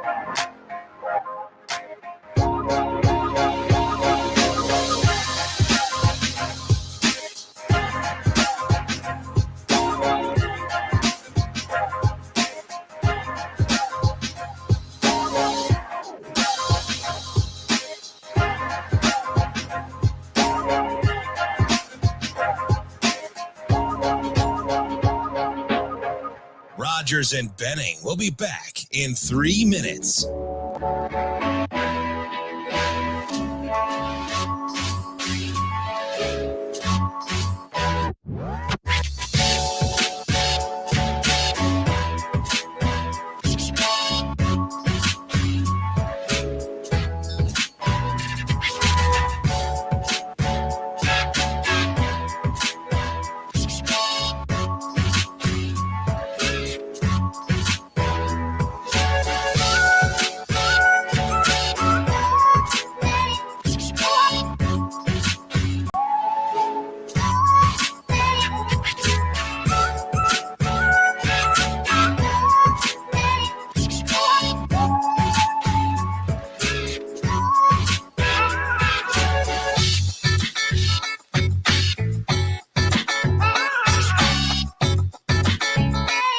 Rogers and Benning will be back in 2 minutes.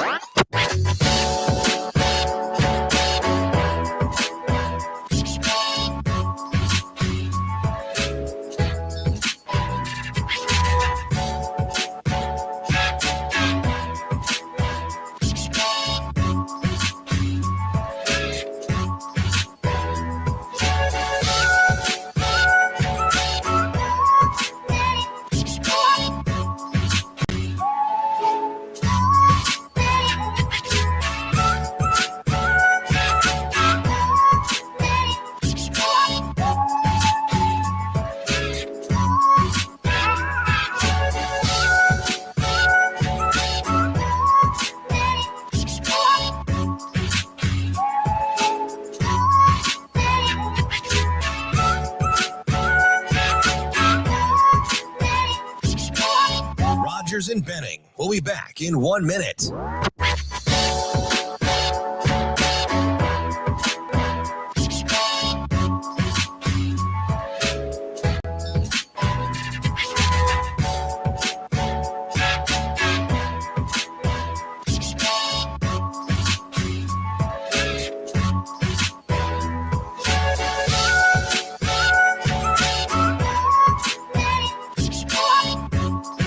Rogers and Benning will be back in 30 seconds.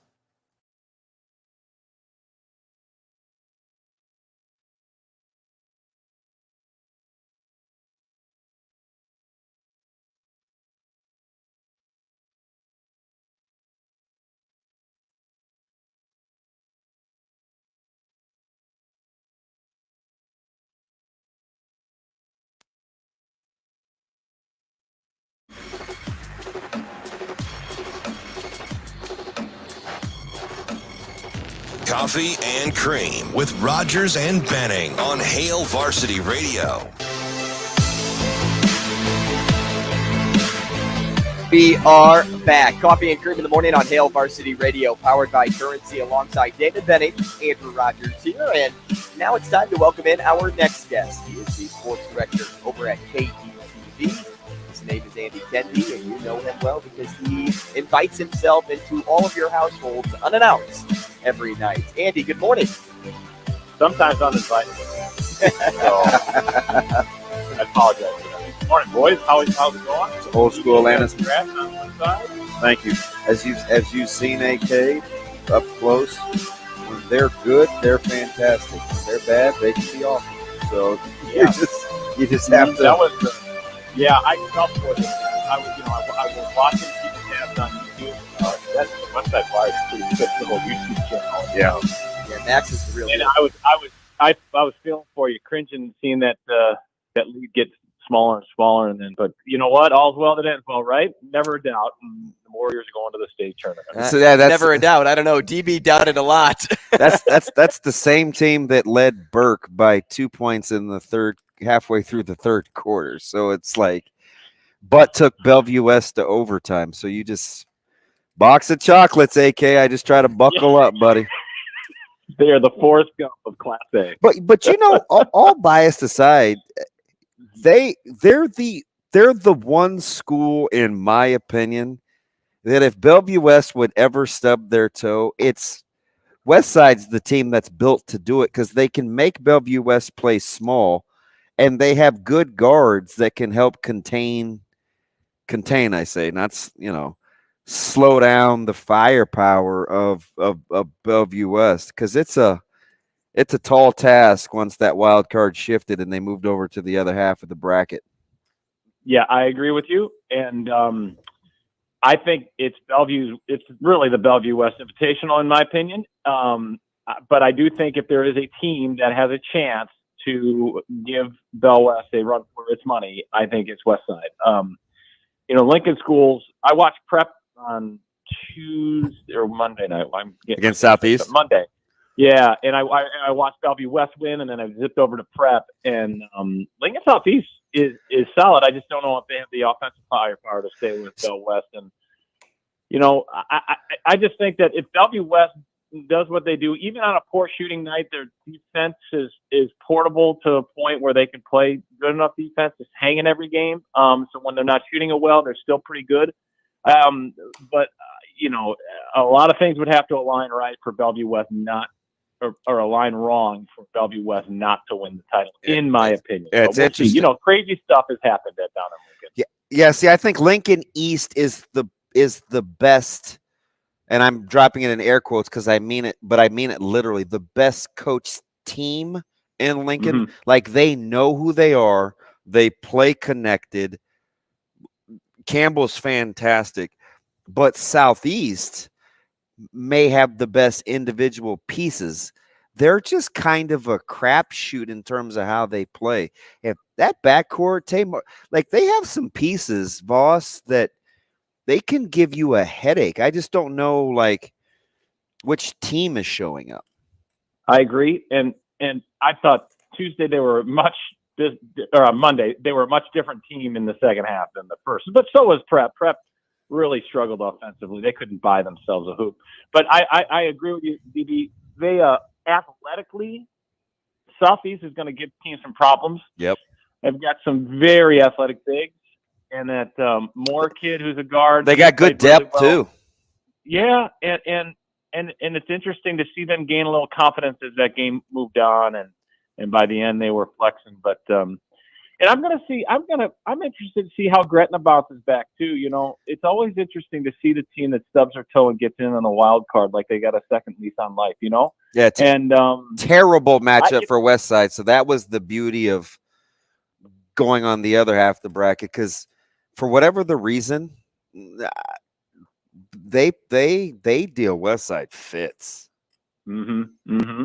Well, Gretna. You know what you're going to get with Gretna? They're so well coached, and they're going to really stick it to you defensively. Yeah, they guard. They guard yeah. their ass off. And that's the thing. That's the beauty of the state tournament. Yeah, we say all this stuff. We say it's Bellevue West tournament to win, but we've been there. We've seen it time and time again. A team has an off day, and who knows? And the Cinderella emerges, so to speak. But it's funny even using that phrase because a team has to be pretty darn good to get to Lincoln. But you never know what's going to happen. That's why the beauty of the state tournament is that on Saturday, 6 champions will be crowned, both on consecutive Saturdays, girls this week and boys this week. And you think but do you really know until you know, right? Yeah. But does Bryce get it done as the 1 seed this time around for Millard South? The top 4 or 5 seeds in that deal, that bad boy is wide open in Class A girls. Couldn't agree with you more, DB. Millard South, for that great core group of girls, I will be interested to see how they handle this first round game. All the pressure's on them. Yeah. And I know that Ellie did a piece with them this last week, and yes, they say that their legacy, it doesn't matter if they win a state championship or not in terms of how great they were. They've won so many games, and they really have. And Babbitt and Lennon and Olsen, what a great trio they've been. But to be considered one of the great teams in Nebraska history, you're going to have to win a title. And I think everybody knows that, right? So it'll be interesting to see how Millard South navigates these next few days. Southwest is no gimme. They've kind of rejuvenated, and especially with Kendeigh. It's Kendeigh back, and we saw what happened last year with her in the lineup. But I think Lincoln High is going to give people fits on the other side of the bracket. I know Millard North, a lot of people pen them in as a final, but man, Lincoln High plays so hard. Yes, they do, and they get after you. So I agree. I think that one is pretty wide open. Hey, transition here for me, AK, as tonight is senior night over at Creighton. Everybody does senior night differently. I feel even in high school, it's like, where do the girls go after their game and the boys before, or do they all go before, or how that deal is going down? Creighton's going after their game and not before, like Nebraska went before last night. What would you say is like the best track to take whenever you go through a senior night ceremony? Because it seems like, would you want to bank on a win to go at the end? It to me, it's like, man, everything seems easier if you just do it at the beginning. Well, that's a great question. And Creighton's been doing it like this for a while now. Mm-hmm. And I've seen it work in their favor, and I've seen it work kind of backfire on them. But I don't know if there's any right way of doing it, right? You saw what Nebraska did last night. That Pinnacle Bank Arena was on fire. I mean, the place was electric. They come out smoking. They were killing Michigan State, Mm-hmm. and they couldn't sustain that emotion for 40 minutes. And you saw what happened in the second half. So is that a better way of approaching? You got to do it somehow, some way. But, man, if it was my preference, if I'm in charge, I'd do it early and get it out of the way. But I understand both approaches. And it's kind of a unique, interesting senior night, quote unquote. You got to use those air quotes too, because, Baylor Shireman is a guy being honored, but he hasn't technically made his decision. So it's kind of a weird deal where Farabello and Sharif both have said, yeah, we plan on coming back next year. So it is kind of a weird deal about senior night. It's not like senior nights of old. And I think this is kind of the new normal we're looking at. You're going to see a lot of these things where, like, this guy's going to walk. I mean, you look at Derek Walker. Last night was round 3 of senior nights for Derek Walker. So I think this is just going to be kind of the new normal, what we're going to be looking at every spring. Sharif was with his brother Darnell last night, and obviously Alvin, they were watching CJ. And I think it's interesting because I think for him, and I'm not sure about Farabello, but it's all about limiting emotions and just dialing in on the task at hand, right? It's good for the fans, but for the players, sometimes I think they just simply want to manage the emotions to be able to focus on playing.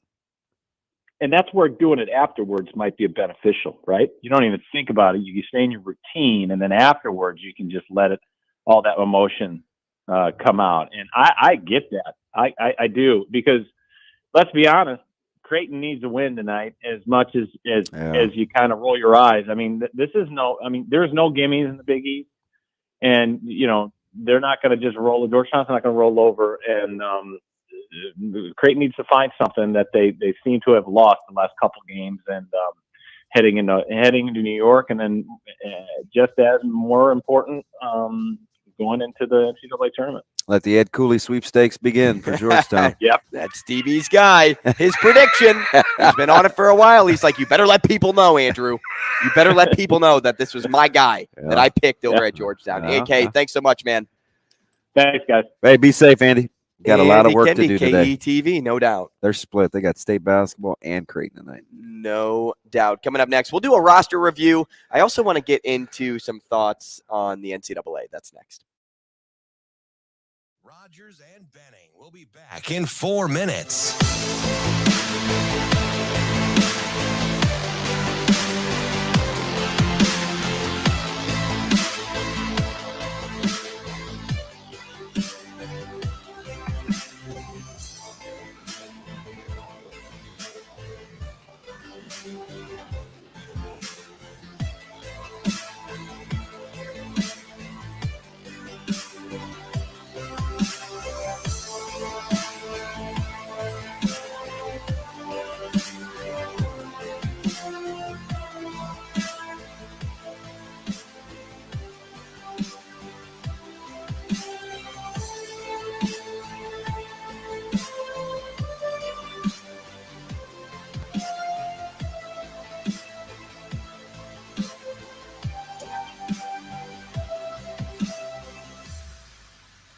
Rogers and Benning will be back in 3 minutes.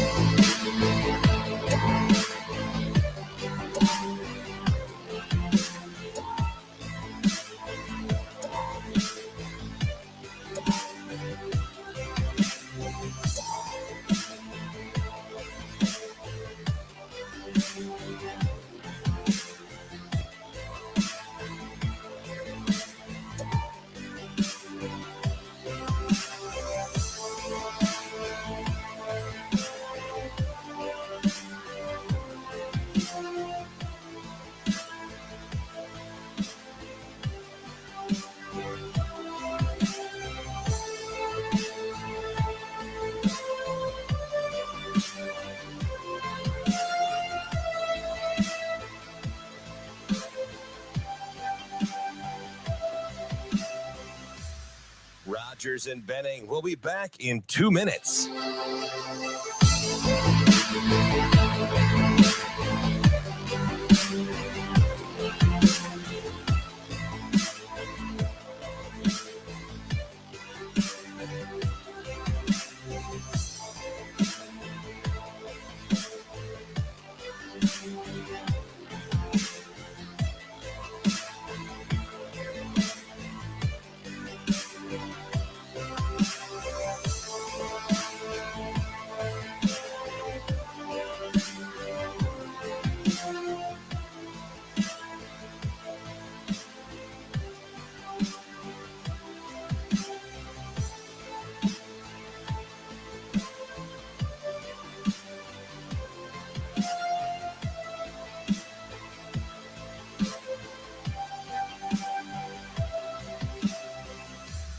Rogers and Benning will be back in 1 minute.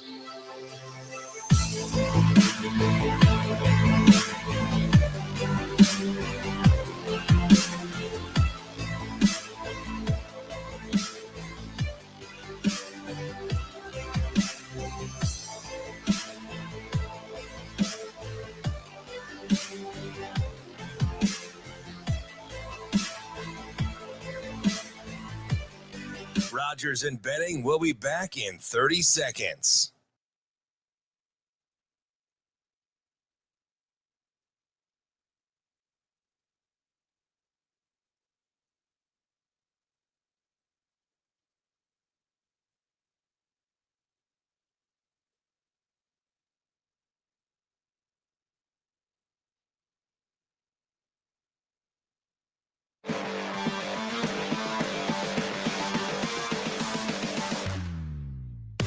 Coffee and Cream with Rogers and Benning on Hail Varsity Radio.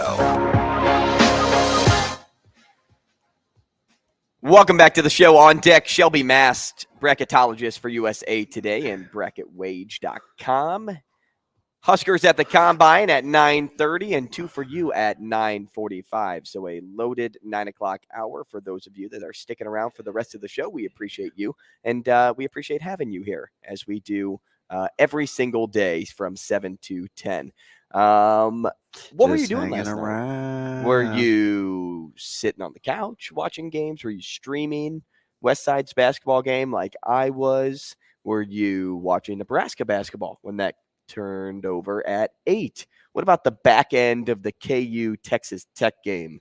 Well, at night, there's only one thing you pair all of those things with, and that's an Acres Ale. Brewed with Nebraska corn.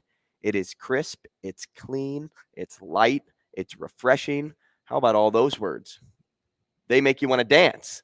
They make you want to run to the store and get you a case of Acres Ale because it's locally brewed. That means here, local.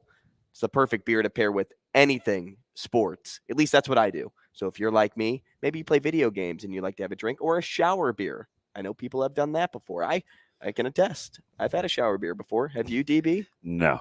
Well, you are not living it. Well, that's not Take to an say Acres that, Ale not and you to go say that I home. haven't had a drink en route to the shower. It just wasn't a beer. Take a beer to the shower. How about a beer? Maybe after you come home tonight, Miller North finding a way to win. Some positive vibes coming back to Omaha. Have a shower beer, an Acres Ale, perhaps. Yeah, well, as long as it's a dub, anything's possible. And you're not much of a beer drinker, so if you are drinking a beer, then you know it's a good night. How about a beer? I think beer is one of those things that you would consume when you want to wash down alcohol. Excuse me? Yeah, I think I want to come down a little bit. Can you throw me a beer? Oh, hey, man, I've been drinking the clear stuff all night, and it's not water. But if I could have a beer just to close out my night, that'd be great. Quench my thirst. Sounds great. Listen, man, high functioning. High functioning. Would you drink a beer with Brett? With Bread? How about a beer? Oh, Brent. I Oh, think you yeah, said Brent. bread. No, I said Brent. Me too. Yeah, as long as he wasn't driving, or me.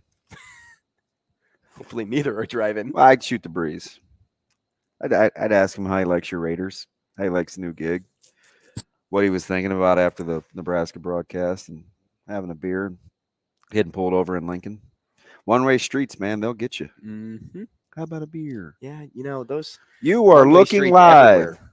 Do you enjoy Brent on your broadcast, Shane? I prefer the other, and I know the host that we had before, Severe, would hate this take, but I prefer the host that we had before. I Carry prefer the two. yeah, Michael Severe would hate this take. I prefer the play-by-play announcer that we had before if you take the two together. Yeah. And that's the current guy for the 49ers.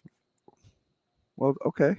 But, that's the, Brent is more, he'll paint the picture and he'll give you, like analytics, and he'll give you more of the, if you're the football, you want the, what happened, where I'm more of the, like, if I'm listening to the game, I want the entertainment, and the other guy was more entertaining. So that's just me. I think those two go hand in hand. I want the football and the entertainment. Hey, sometimes they don't. Shane is Sometimes- all business. Sometimes it's all business. You with don't these you don't play-by-play you don't guys. need no stinking fluff.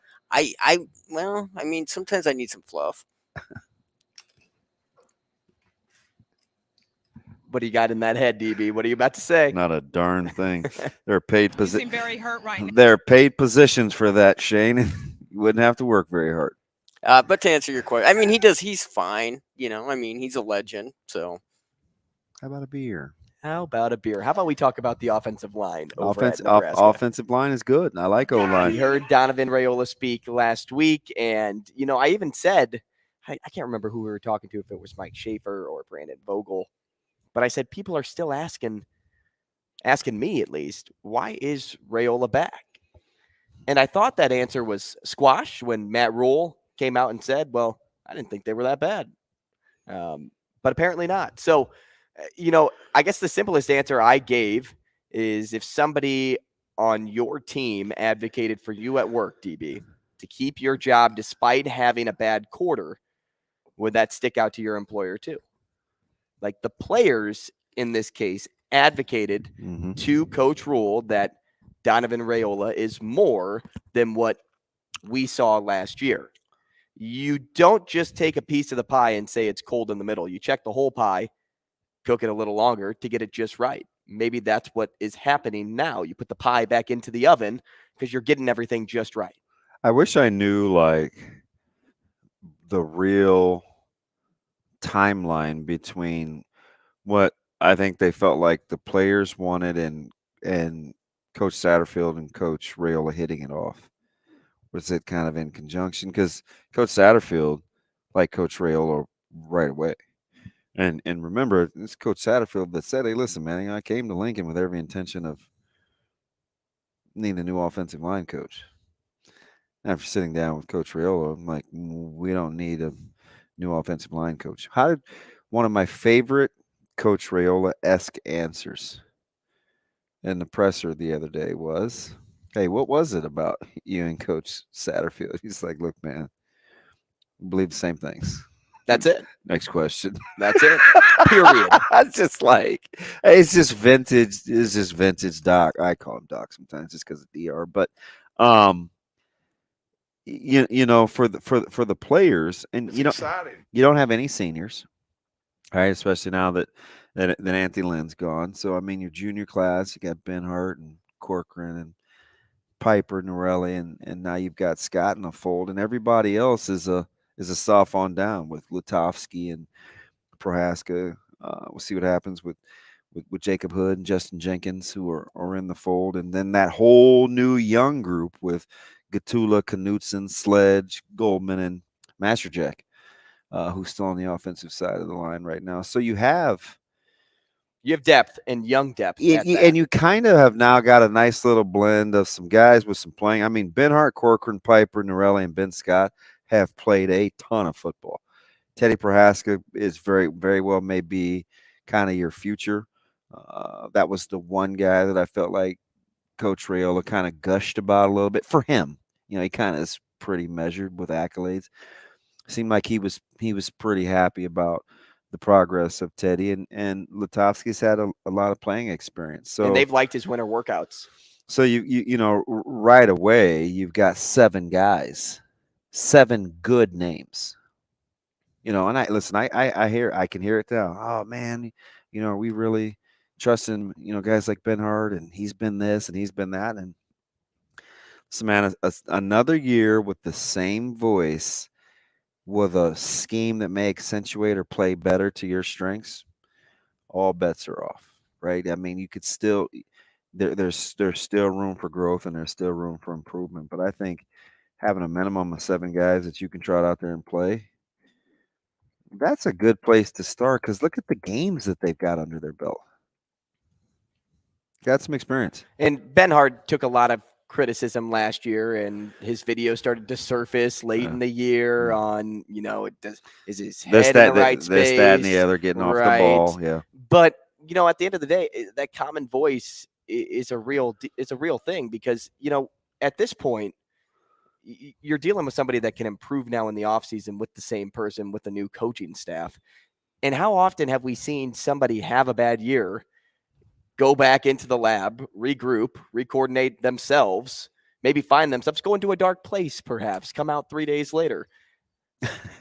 How often have you seen, you know, kind of come to yourself moments, come to Jesus moments, and say, you know, it's this year or no year? And you know, I'm not saying that it's Bryce, you get it done this year or you don't. You're getting replaced or you get moved, whatever it is. I'm not saying that that's what's been told, but you'd have to think that, you know, Bryce acknowledges that he didn't have the best season last year, and he's ready to work with these guys once again and prove that he belongs on that line. So, and just in coaching, having done this so long, my glass stays half full. Like I typically try to just, I mean, you got to coach them up, because I've seen really good 8th graders not be very good freshmen. I've seen just okay 8th graders be really good freshmen. I've seen good juniors not be very good seniors. I've seen okay juniors be very good seniors. And so I think as a coach, and I'm like this in education, and I said this before, right? I get the whole, usually the best indicator of future performance is past behaviors. But if it were truly that case, we would just stay where we are. We would just be lifelong stagnant. And so I always believe, just because things have been doesn't mean they always will be. So I'm looking forward to it, especially when Coach Rule gives me these little clues in his press conferences and things where, you know, you talk about marrying the offense and sequential play calling to your team's skill set and what you want them to do, what you think they're good at. He's got a good 8 weeks in terms of strength and conditioning. So he's watched body movements. Spring ball is still a couple of weeks away where you can have guys still kind of grow and mature in terms of their movements. There's a reason I think he looks at all the different type of run games that he's been looking at since he's been here, because he's going to see what styles fit with how his guys move. So therefore, I'm always going to think guys can be better. We will talk wide receiving room tomorrow, Ooh. which is loaded. But as we with bodies, correct. I don't know about production. But when we get into the 9:30 segment and talk combine, wait to hear what I have to say about what Coach Rule is able to do and has been able to do in regards to development and sticking through that development from freshman year on to senior year. That's coming your way. But first, we're talking to Shelby Mast next on Coffee and Cream. Rogers and Benning will be back in 4 minutes.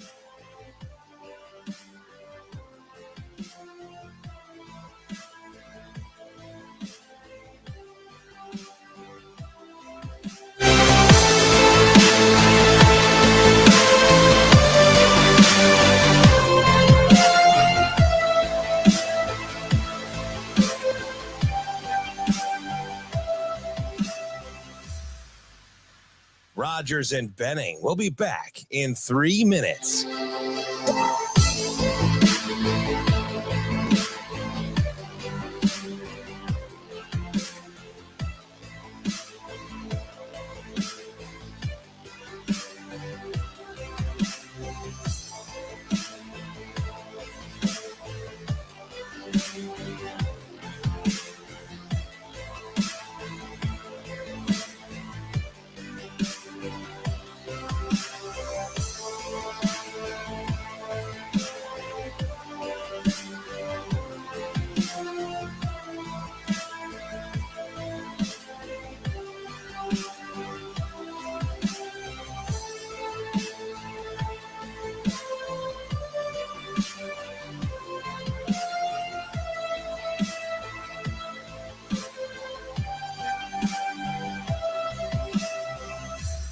Rogers and Benning will be back in 2 minutes.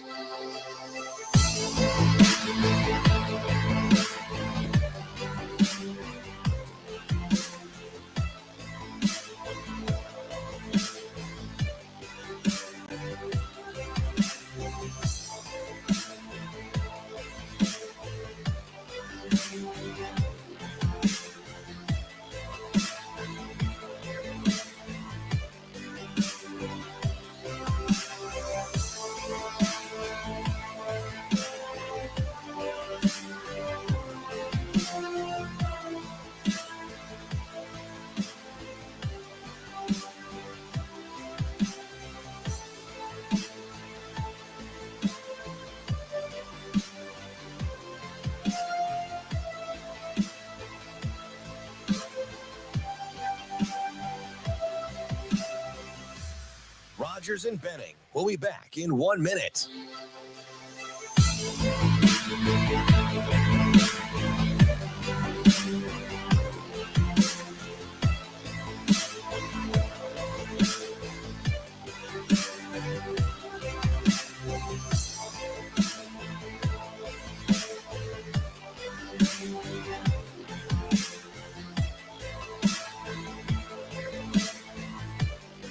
Rogers and Benning will be back in 30 seconds.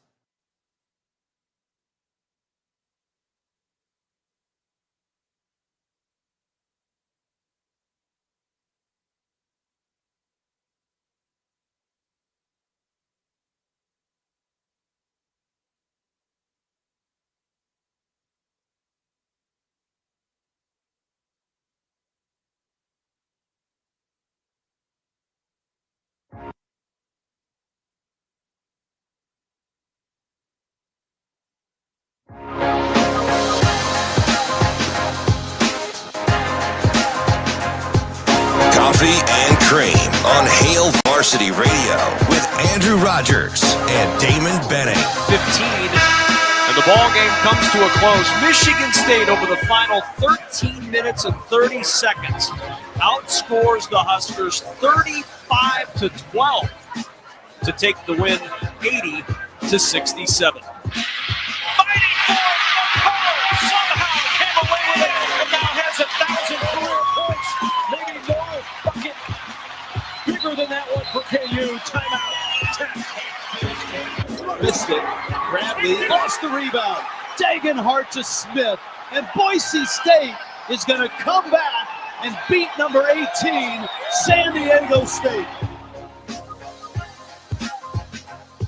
DB, who was tapping their ring finger yesterday? I think it was Jalen Wilson. It was Jalen Wilson. And how many times do you think he tapped his ring finger after that game? Yeah. When KU clinched the share of the Big 12 I just title? was in awe of the red uniforms. And I thought it was Texas Tech at first when I flipped over to the game. I kind of like those. They look kind of sweet. Kind of like when Creighton goes to the powder blue. I like kind of that accent color that gets prominent. That they look No sweet. doubt. I'm telling you, man, Self is doing some self things. Well, I'll tell you what, this is one of my favorite times of year. When March rolls around, you get the best basketball. It's a one-and-done tournament, my favorite way to operate, and I love going over just the different scenarios, the different hypotheticals, where teams could land, and we get to do that today with Shelby Mast. He joins the show. Shelby, good morning. Good morning, guys.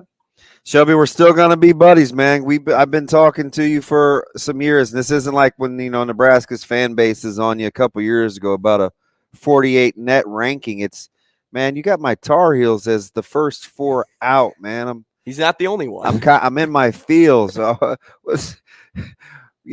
Northwestern gets rid of Nance and they get better. We get Pete Nance and he becomes this integral part, man. Am I gonna be okay, Shelby? I don't know.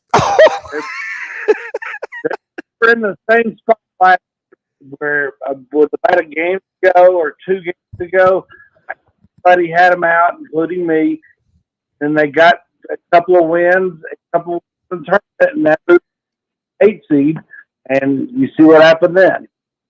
Well, they're turning some heads right now, are they not? I mean, the way that they are finally starting to pick up some rhythm this late in the season, could you see them getting out of the first 4 out and getting to the first 4 in? I could. The game against Duke is a big game. Got to win that. If they don't win that, they have to win the ACC tournament, and we'll put them about on the fun.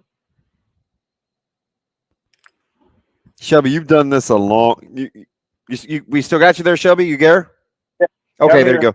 Hey, you've done this a long time. What's more difficult right now for you, the 2 line or the 3 line when it comes to seeds? They seem pretty interchangeable. Yeah, they really are.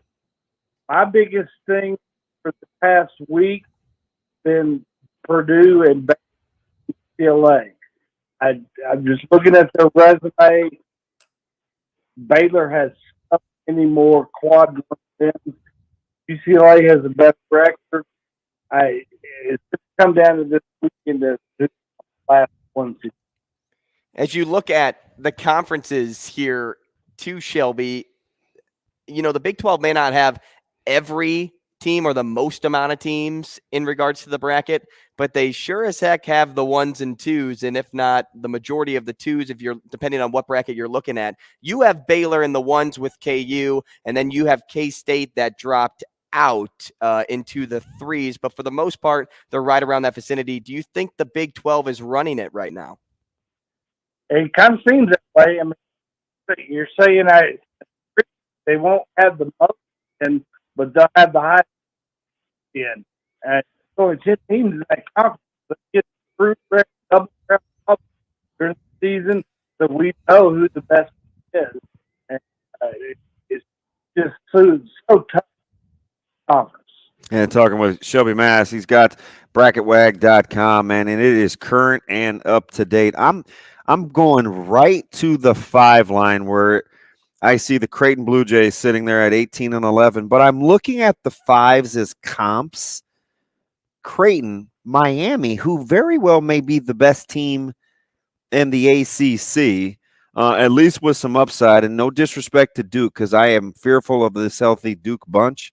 But then you go with St. Mary's and Iowa State right there. When you look at the 5 line, it seems like some discrepancy with records, but the metrics seem to play out. Yeah, the become metric. I love it or hate it. Lean towards hate. Everything is based on that. Doesn't seem like eye test is used anymore. Thrown around, but not much. Everything metrics based. I like. Everybody watches day one, Shelby, and they wait for the upset. They want to know who gets the upset. And based on who you have in the lower seed set right here, Oral Roberts is a team that a lot of people are not sleeping on coming out of the Summit. Colgate's another team that has been on my radar. That's your radar. And that's a team that plays defense but can also score the basketball. Charleston's been in the top 25 this year already. Out of all of the lower seeds, who do you think is going to be the one, if you had to choose, to deliver an upset on Thursday? Well, I think we'll probably. I don't know if I can that big of an upset. Ranked, but I eliminate that team. Drake is solid. Whoever comes, Drake or Brown, going to get some team. Utah Valley is not. Southern Miss been up there. Hey, Shelby, we're getting a little breakup. We're going to hang up and call you right back and see if we can't get a better connection. We'll call you right back. Okay. Thanks, Shelby. Hey, thanks, Shelby. I'm going to get right into it. Does it surprise you that Michigan is in as much trouble as they are? They are out right now. Yeah, and he's got them, I think, as the last 4 in. I saw ESPN last night having them out. And so there's a lot of discrepancy for Michigan, where if you looked at this season that Juwan Howard was starting with, you have to be like, hey, I know you guys haven't been all the way healthy and you know, you need a healthy jet, but man, I'll tell you Michigan what. just has not been able to get it going. I'll tell you what, DB, North Carolina flip-flopping with Michigan right now wouldn't shock me if we went through an update today, we, restarted everything, filled in the blanks.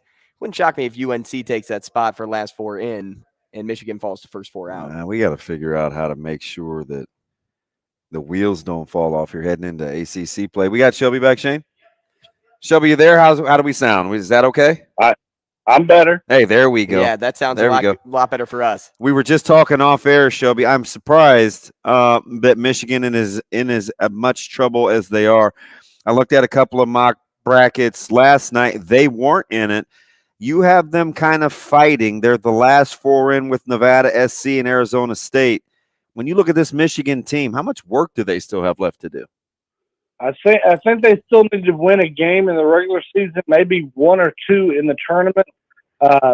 They're not safe by any stretch, but I have them in now just barely. Shelby, who do you think comes out of the Sun Belt? Because, Marshall's been another team that's been on my radar for a long time. And, now I'm starting to think maybe it's Ragin' Cajun country. I'm curious to know who you like coming out of the Sun Belt. Marshall's been on my radar pretty much all season too, but Southern Miss has been playing well all year. A few slip-ups here and there, but they've won 25 games. You can't overlook that. Shelby, I know you're numbers guy. You crunch them for a living, but my eyeballs tell me Villanova is really good right now. They're not, they're trying to play for an at-large, not even in the field. They've got to make a significant run, even though they're just now starting to get healthy. Is that kind of how you see it? Yeah, that's exactly how I see it. Been struggling all year. They piled up some losses, but they're getting hot at the right time. And if I put on my website last night that Villanova is now in play. I can't overlook them anymore. I better not sleep on them. They're coming on teams that they need to beat. I don't know if they get that large, but we win the Big East tournament. Shelby, DB brought it up earlier about Miami possibly being the best team in the ACC, but if you look at the conference standings, it's Pittsburgh right now, and they've played I don't want to call it a lighter schedule, but I think they've taken advantage of teams when they've been at their worst, at least in the ACC this year. You have them slotted in at 9, which is that as a general public, is that doing Pittsburgh an injustice by having them at 9 and having Miami so high at 5? I don't know. I think Miami has had a better overall year and beat better teams. Miami took that bad loss of the weekend. There was a stinker. And Pittsburgh's got a bad loss, I think 2 maybe. But they just haven't played as tough schedule. And Miami has 2 fewer losses and 2 more wins. That's the main difference for me. Shelby, it's interesting because, you have to play the numbers game, but I think one of the things that has drawn the ire of the fan base, and it's always new metrics, right? You're trying to evolve, and, we figured out that we think the RPI is antiquated, and we've got these new formulas, but the one that it seems to be driving people crazy because they don't understand the fluctuation, the whole quad thing seems to come back into discussion. When you're looking at quad 1, quad 2, quad 3, quad 4s, do you like kind of the evolution of using the quad system as it stands currently as a good baseline metric? It's not the worst, but I'm not sold on it. If the committee's going to look at a team, I'm going to just pick one, let's say Duke. Beat Duke when they're ranked 29, it's a quad 1 win. But later on, they lose another game and they fall to 33. Well, now it's a quad 2 win.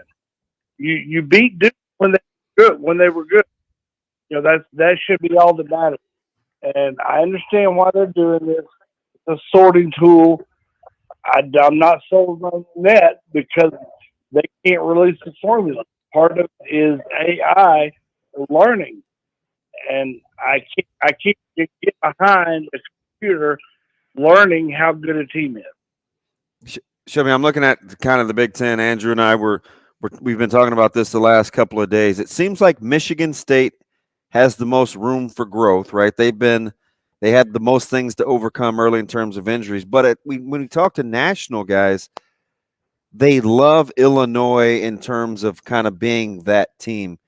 I personally like Indiana, and that's withstanding what I saw Iowa do to them last night. When you look at the Big Ten, what do you like? Is Purdue that team? Because they seem vulnerable. I don't think Purdue is. If I had to pick the winner of the national champ right now, for me, it's Indiana, despite what happened last night. Everybody has a bad game, and it was a bad game for them. But they have been one of the better teams. They've got a star player who can lead that team, put them on his back. That's my favorite to win it all right now. Yeah, Iowa didn't miss either. What's the difference between what Trace Jackson Davis does for Indiana and Zach Edey for Purdue? Is it simply about the supporting cast? I think it is. And Zach Edey, he's not completely one-dimensional, but most of his shots are within the to the basket. Trace Jackson Davis will step back and take a 3 every now and again just to keep a team honest. Zach Edey's a player I'd love to have on my team, but he's a little more dimensional. We're talking to Shelby Mast, bracketologist for USA Today and bracketwag.com, at bracketwag on Twitter. Shelby, Marquette has been a team that everybody undervalued going into this season. They were pre-ranked 9th to come out of the Big East, and here they are now sitting in your rankings at a 3. They are top 10 in the country. But my question to you is, do you think they've peaked too early based on the early expectations that were set on them? Or do you think they have momentum going into March that maybe another team like Kentucky has right now? I kind of think they've got momentum. I mean, you're right. Everybody slept on them, included. They weren't near the bracket. They didn't register, and now this year they've done a phenomenal job. A friend of mine that says he never trusts Marquette. He's been awful quiet this year. So, Shelby, this one's interesting because they have 0 bad losses. They're 10-7 versus quad 1 teams. They've gotten through the Chris Beard situation in Austin. They've got a big one coming up. Metrics like Texas, the net rankings like Texas. You got them firmly entrenched as the third of the 2 seeds, at least as I'm kind of reading the bracket. Do you like Texas? I do. They're a good team. And when Chris Beard was ousted, I think everybody kind of thought they'd take a step back and take a while to regroup, and they didn't. They've got some very impressive wins. They have kept going. I just don't know if this team stops before the Final Four. I'll be surprised if they do, but they're playing very well. I've seen a lot of people, Shelby, have Houston as their winner, Alabama as their winner, and Baylor as their winner, all 1 seeds. Is this another year of a 1 seed like we saw last year with KU? Or because of how wide open the field has been all season in college basketball, do you think that it's going to be someone that isn't a 1 seed?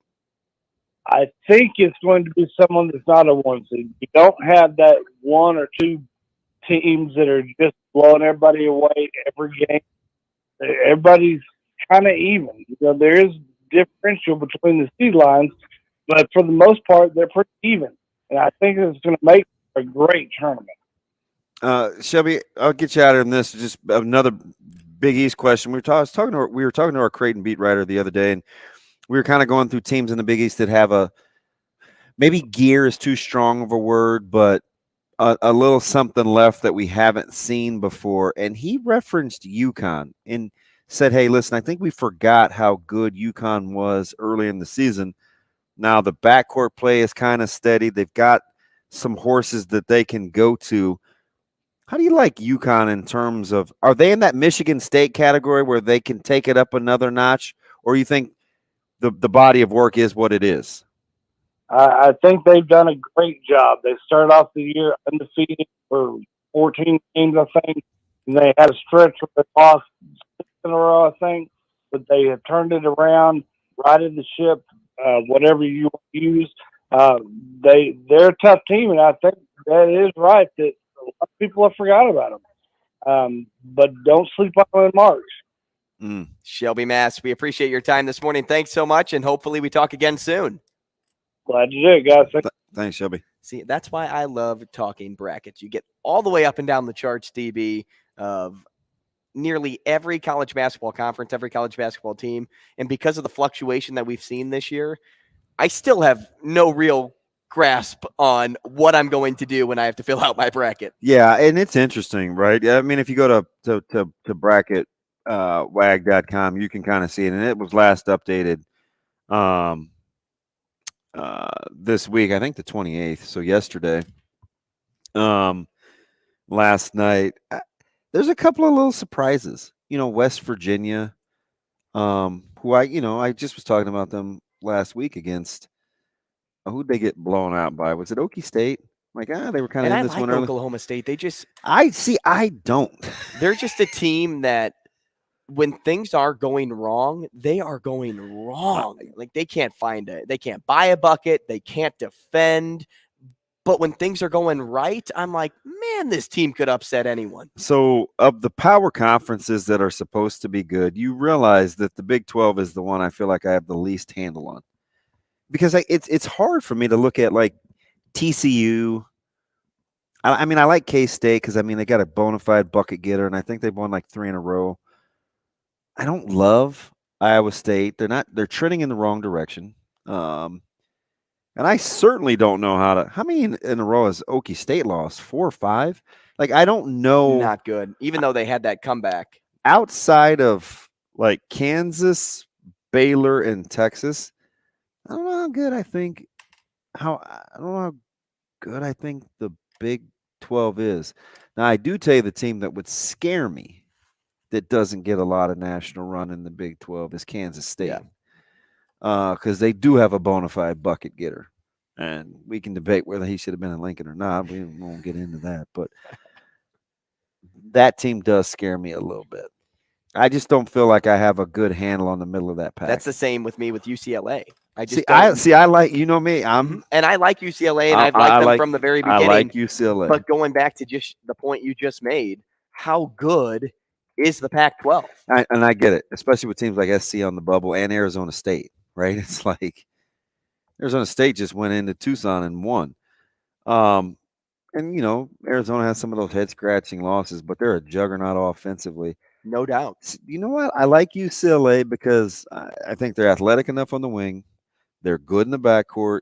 And Jaime Jaquez has been there and done that, right? I talked about Tiger Campbell. He's found a way to take some minutes off his legs. I think he'll be good for the stretch run.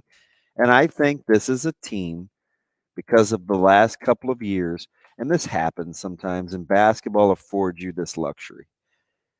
They kind of just go through the motions because they've been there and done that for a couple of years in a row. And I think they're waiting to step on the gas. Now, we'll see if that bites them in the bunda. But they just strike me as this team that's just getting by, but is capable because they have all the pieces. Jaime Jaquez strikes me as a Drew Timme lookalike on the floor. Somebody that plays the guard position, but plays bigger as he gets into the lane. He may not be the fastest as he gets to the rack, but he is a true scorer, and he's somebody that offense runs through. If you gave me two teams to pick, and I'm kicking myself for doing it because they're everything that I don't like. Is I'm not sure on their toughness, but I like UCLA and I like Gonzaga. Drives me crazy to pick two West Coast teams, kind of off-ball teams.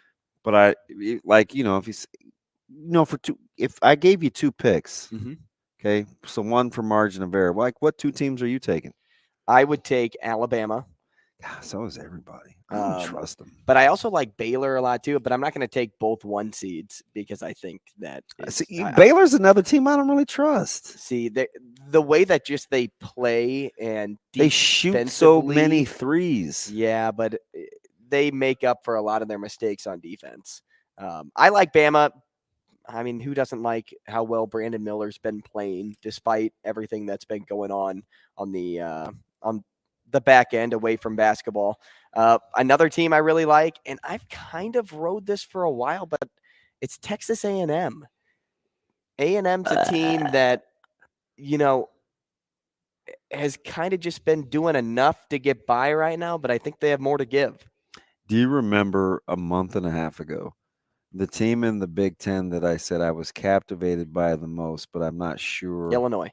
No. It was Iowa. And they went through this lull. I'm like, I have no idea who they are because they won't defend. And now they're back to this miracle comeback against Michigan State, down 11 with 59 seconds to play. It was the stare down. And then they annihilate the folks in Bloomington. They're probably a 7 or an 8. They're interesting, too, at 19 and 11. I feel like the last time we talked to Brian Edwards, though, you were in on Illinois, especially because everybody else is in on Illinois. They're okay. Hey, we'll change gears. We'll talk combine next. Rogers and Benning will be back in 5 minutes.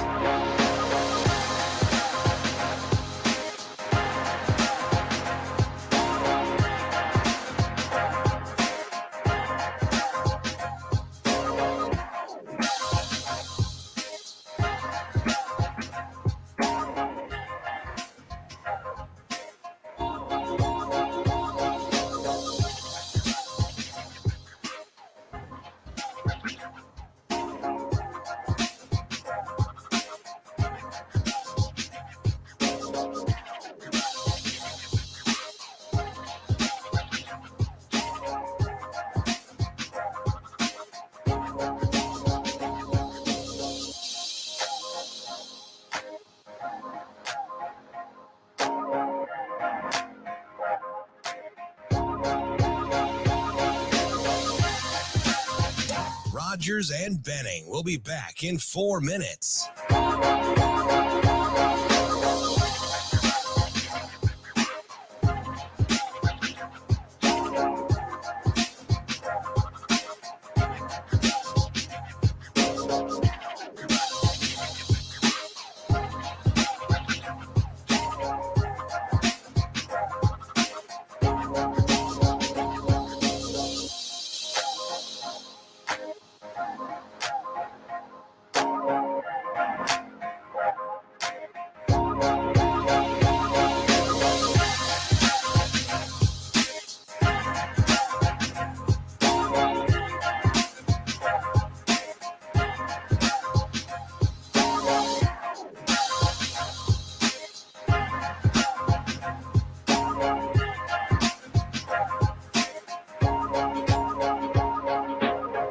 Rogers and Benning will be back in 3 minutes.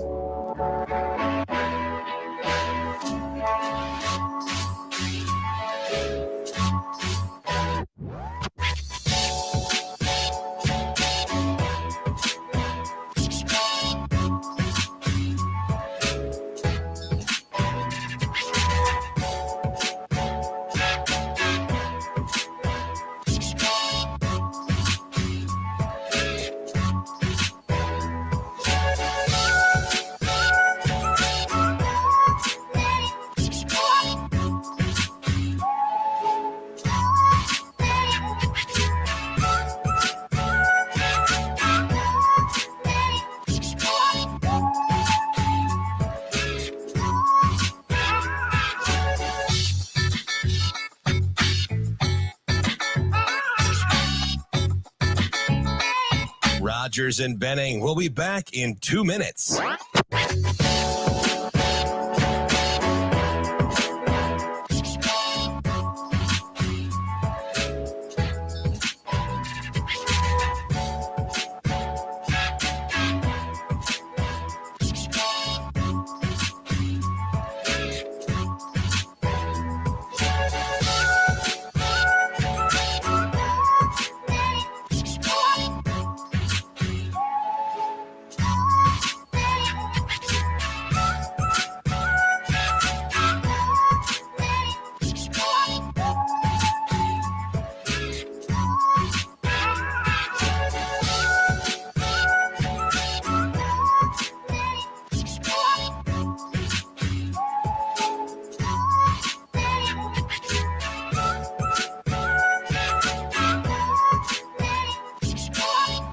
Rogers and Benning will be back in 1 minute.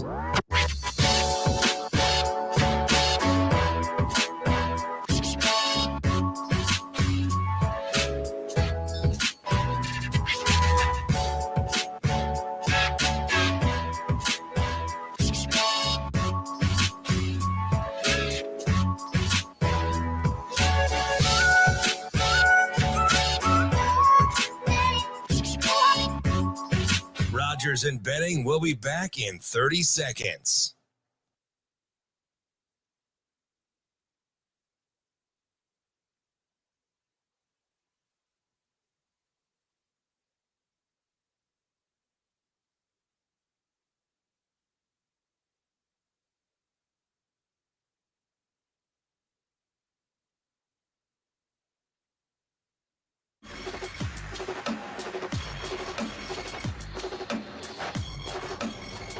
Coffee and Cream with Rogers and Benning on Hale Varsity Radio.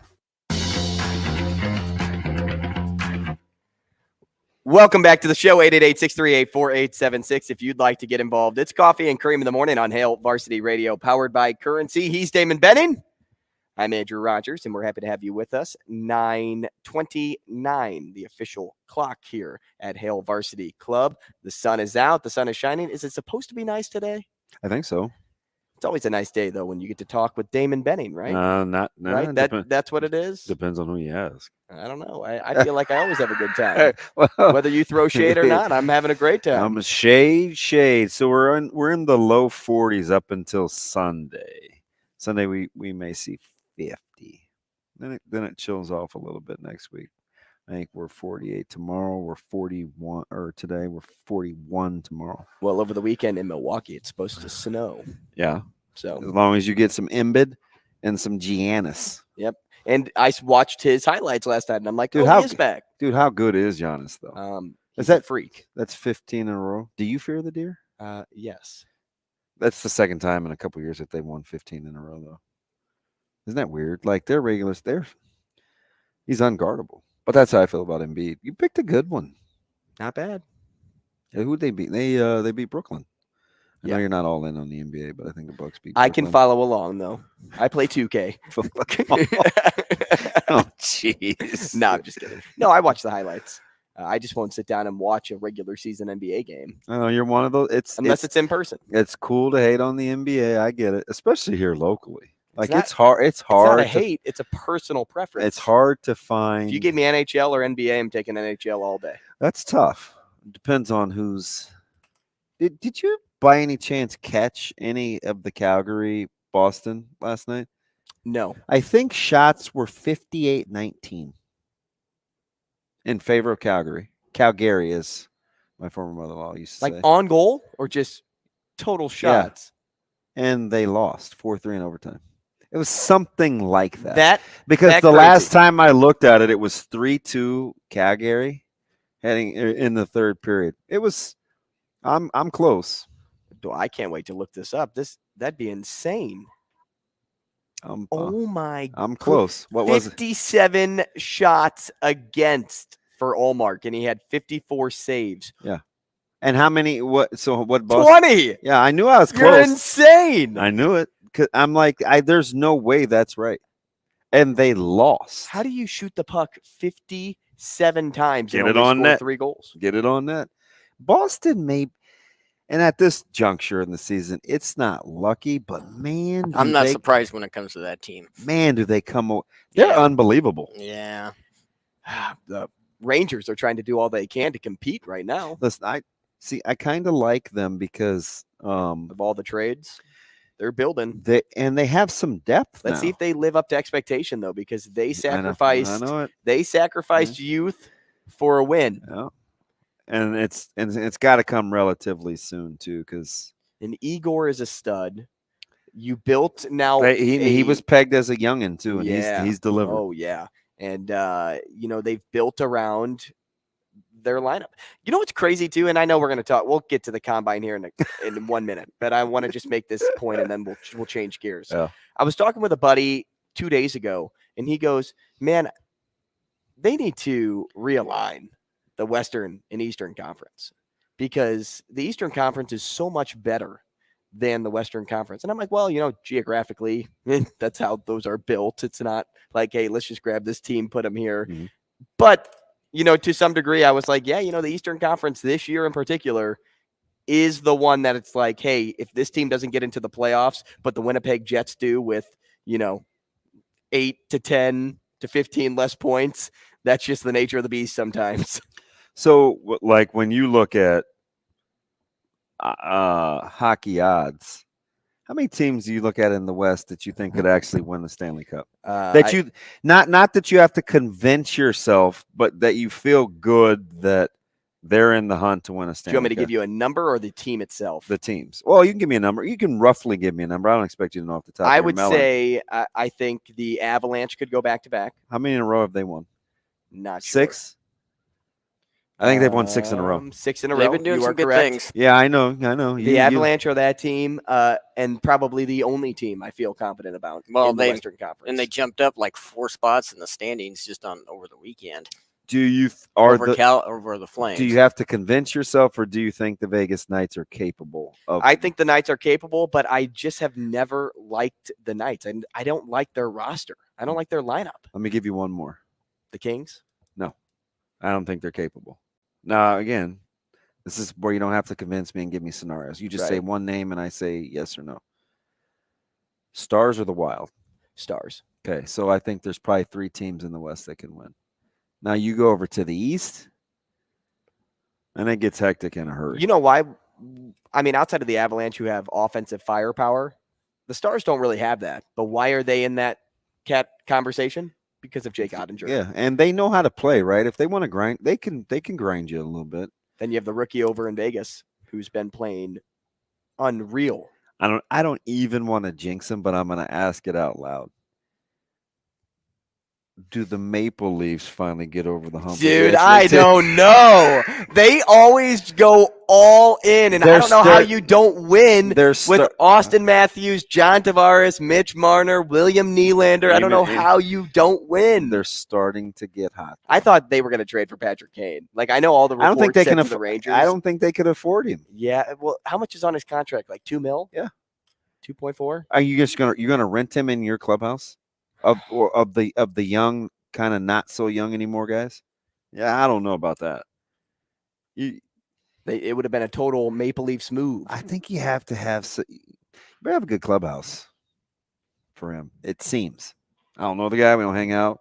It's not like he's taking me out to eat or anything. Well, there probably were some nice steaks in Chicago, steakhouses in Chicago. Just remember, when it comes to getting that cup, sometimes it's easier to go through a not as easy to go through a gauntlet. Yeah, a gauntlet like that, because your teams are going to get banged up. They're probably going to go, the full series on each series.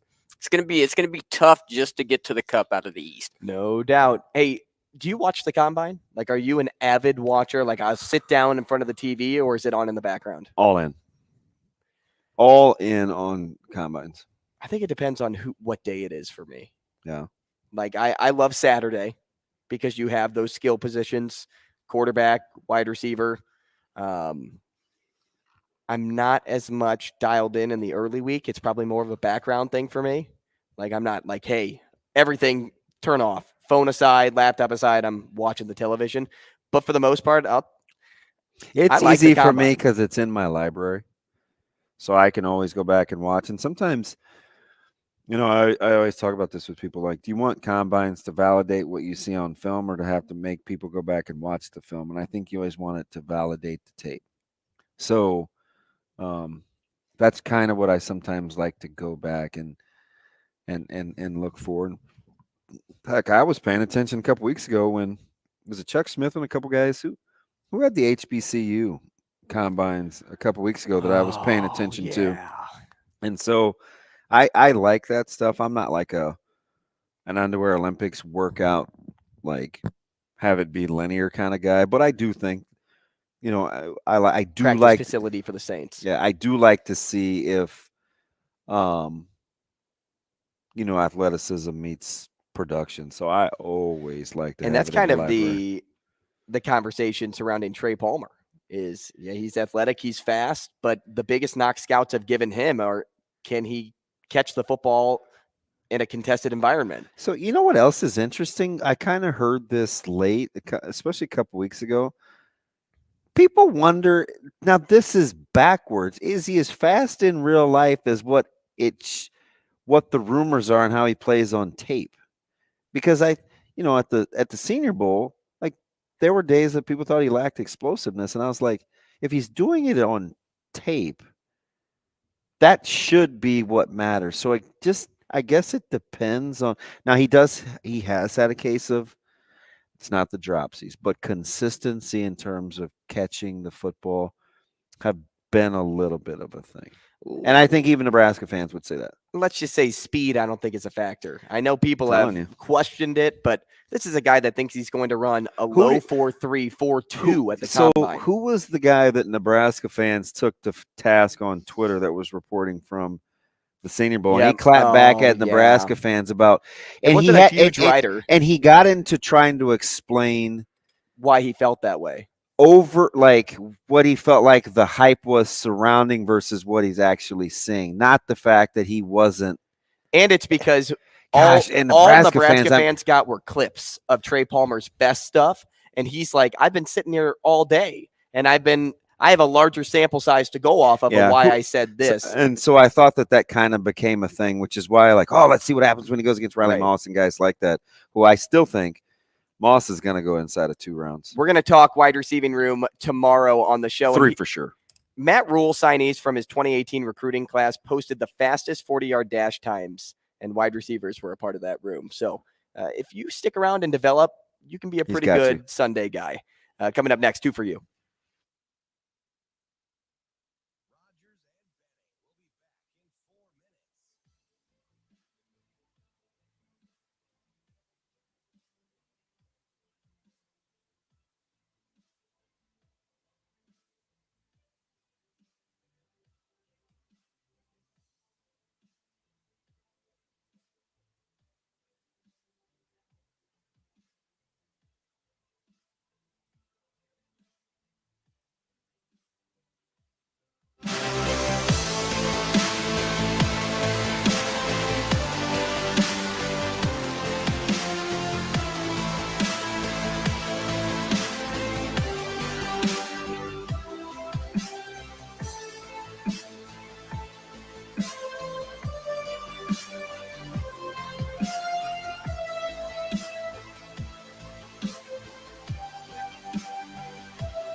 Rogers and Benning will be back in 3 minutes.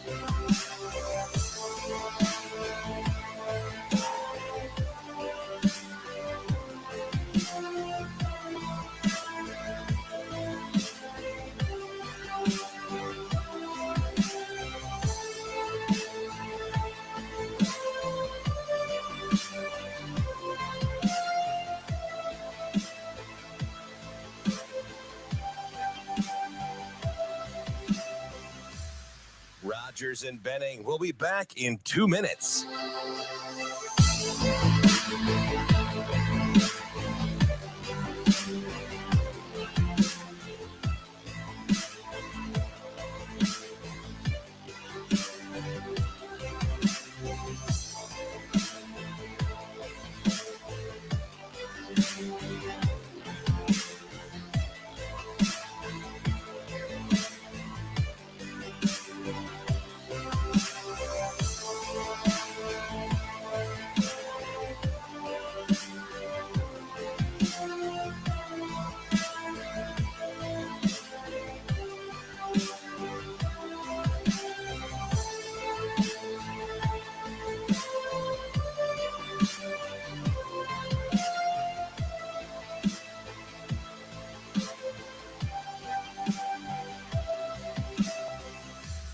Rogers and Benning will be back in 1 minute.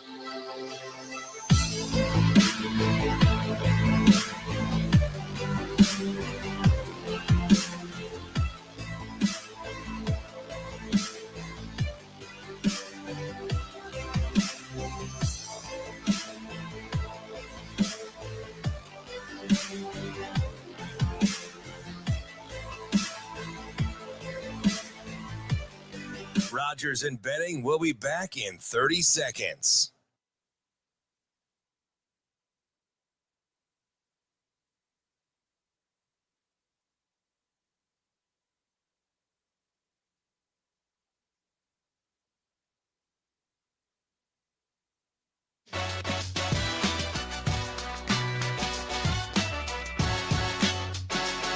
Coffee and Cream with Rogers and Benning on Hail Varsity Radio.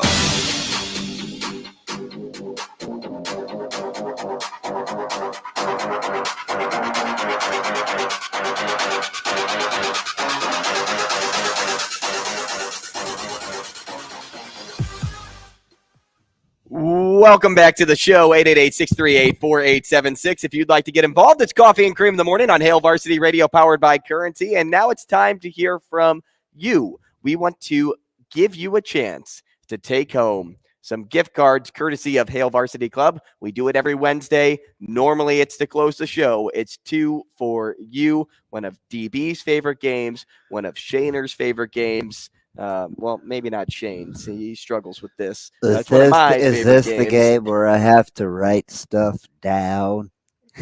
Yes, Shane. This would be the game that you have to write stuff. Well, if I knew how to write, it would probably be pretty easy. So I guess I probably got to go get paper and pen and get ready for this. I sharpened my pencil. Do you like it? It's my non-mechanical pencil. You are probably one of the only, I shouldn't say that because I don't know if high schoolers or grade schoolers still use it, but one of the only people I know that use a number 2 pencil. Yeah, it's not my preference, but I was at the high school late last night, and we have a old school pencil sharpener in the coach's office, so I had to get my pencil game right. It was driving me crazy writing with a nub. Have you ever had to write with a nub? It's like yes, but I pressed down when I write. My other one that I had my other one that I had that was pink. I think you kind of low key shamed me for having shamed.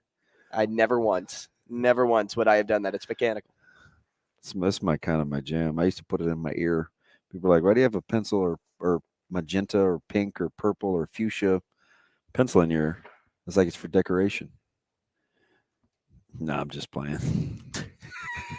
It's for decoration. Okay. So people ask me about my earrings. It's my patented answer. Decoration. Sure you're not trying to tell us something, or? No, I would just tell you. Yeah. Exactly. I like wearing them. Fair point. Fair point. Hey, did it hurt when they got put in? No, I didn't have them in for 20 years. Like you let the hole form back up and then it didn't. It never closed. Oh, well, that's nice. So, and I only did it because when Zoe got her ears pierced a couple years ago, she wanted somebody to do it with her. And so I said, oh, look, Daddy, I'll put these in. And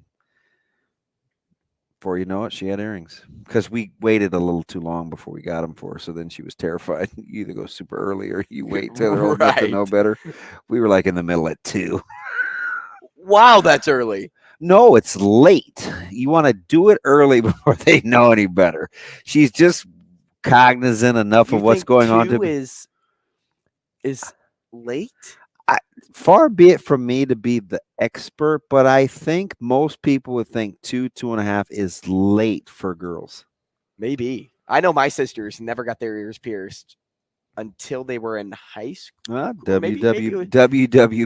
It was early grade. I know they were in grade school. Barry probably wasn't having it. Yeah. Right? I mean, my oldest sister got a ring in the tummy. Yeah. How'd Barry feel about that? Well, let's just say he's like, I wouldn't have done that. No, she has since had that removed. I think that's closed up. I don't know. Talking rings, piercings, and everything else here on the show this morning. Oh, shoot, Shane, play the music. Well, let's talk about somebody first before we play the music. Okay. Who do we need to talk about before we play this game? Trent? Nope. Well, Trenton, maybe he'll call in. I was thinking Dingman's Collision Center. Oh, yeah, my faves. Yeah, Dingman's Collision Center. I wonder if Darcy's back from vacation. She can see that the cars are piling up on the 120th Street location because apparently the ice and the snow got some folks the last couple of weeks. So if that's you, make sure you stop into Dingman's Collision Center. So good at what they do. My favorite was actually, kind of talked me down off the ledge from being there after my free oil change. It ended up being worth 2 tires. So they can do that for you. It's not just a DB thing. They are good to you. Again, 4 great locations. The main locale where they'll do everything is on 120th and Maple, so make sure you stop on by. Don't let the cars out front discourage you. Sometimes they're waiting on parts, so you never know, like if that's work that they've got to do right now. Just stop in and ask the questions. And locally owned and operated over 25 years. That's a quarter of a century. When you do it that long, you're obviously pretty good and well trusted at what you do. It's Dingman's. Hey, the bosses are probably going to be happy that nobody called in because we aren't going to give away money. Yeah, but I want to give away money today. So give us a call, 888-638-4876. I want somebody to win just so they can have the PB&J wings. So that they can tell you how it is? Well, I felt like we had an educational moment with the wings yesterday. Did I change your world? I changed Shane's world. Going from breaded to non-breaded. You did a while back because I've had the breaded before, but not until you told me about it. Probably. Did you get them with no sauce? Yeah, sauce on the side. Shane called it a game changer. It is a game changer. It traps in the heat. You pull it apart, and it's almost a little fried chicken like. Yeah, and they use their own. You Own dip breading. it in the batter. They use their own homemade recipe. You spoke it into existence. Let's go to line 1. Trent on the show with It's us. been a couple of weeks. Trent, what are you making a lot of money? Like, where have you been? Trent, where have you been, man? It's like, look at man. Where have I been? I'm working. delivering tools Working. to doctors, man. Like I'm busy. Trent, do you remember when I'm out we here filling interrupted mine. your day when you were saving a life because Shane called the wrong number? Yeah, that's good. Good time. Man, you ready to play? Yeah, let's do it. Let's Yeah, make some money. let's do it. Pick 2 people. I'm gonna stick with Andrew and DB. Let's Yeah, go. Good call. Good call. Okay, Good DB, you ready to go? Shut up, Jade. I will do that. DB, I'm ready. something that comes in pairs. Okay. Someone you'd see at Disney World. Okay. A common Lenten promise or something that people would give up. Like a common thing. Okay. And a board game. If we don't go 4 for 4, it's your fault. I'm just gonna go. Oh no! Oh no! I'm just That's telling you. whose fault it is. I'm just telling you. Trent, how you feeling? I like these. Yeah, it's I don't know. good All right, Trent. questions. All we need is 2, and then we can worry about doubling down here in a few. DB, you ready? I'm ready. Something that comes in pairs. 3, 2, 1. Shoes. It's close. I would take either. Yeah. I would take either. Shucks. Now I Okay. gotta go 3 for 4. Someone you'd see at Disney World. 3, 2, 1. Mickey Mouse. All right, Shane, that's a ding. That's for your favorite, Darcy. Can I get a ding? All right, we can't get a ding. Shane's not paying There attention. it Thank is. you, Shane. Hey, a Lenten promise or something common to give up for Lent. 3, 2, 1. Sweets. All right. Trent, Love it. you have that $10 gift Hey. card. Double or nothing for $20. Yes or no? Is this a question? Double down. Let's go. All right, DB, you ready? I'm ready. A board game. 3, 2, 1. Monopoly. Let's go. Let's go. Hey, $20 to Boy. you. Trent will have the gift card at the hostess stand up front whenever you want to come by. He's and, constantly pick it up. eating for free. So you realize that's 7 out of the last 8 that you and I have gotten because we went 4 for 4 last That is week. true. That is true. And that first question, 50-50. Yeah, that was tough. I mean, as long as Trent gets to eat for free. $20. That's like Yeah, eating that twice. was a tough one though. I think I would have gone socks, but Oh, yep, because I had the right answer. That a boy, Trent. He didn't want to hurt my feelings. Boy. Hey, Trent, thanks for calling, man. We appreciate it. You Thanks, guys want to Trent. do one more, at least I for Shane appreciate before it. this thing closes up? Yeah, Shane, do you want to do one or do you want to get Trent's info? I don't need Trent's info. All right. He's All right. on speed dial. For How that. about you and Shane play this next one? Can I tell you what I had for my answers on the other one? Yeah, Shane, tell us. Well, I had a pair of ears. Pardon? Okay. Oh my God. I had Mickey. Okay. I had meat. Isn't that the thing that everybody gives up Well, on? no, you don't give up meat for Lent. You just fast from eating meat on Friday. See, I don't give anything up for Lent. My man I said go, ears. I double down. My man said ears. Are we going to bury the lead? I know. And I said the game of life. The game of life. Okay, good thing you didn't play. Let's Things play that this come time, in double pairs. TV. Ears. Well, All they right. do.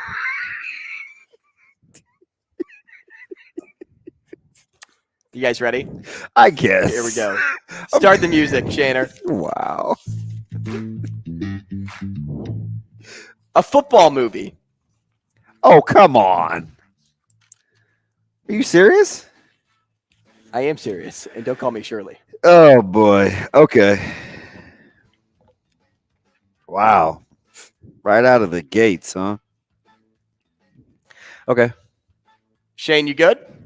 Do I have my mic on? Yeah, I'm good. A coordinator at Nebraska.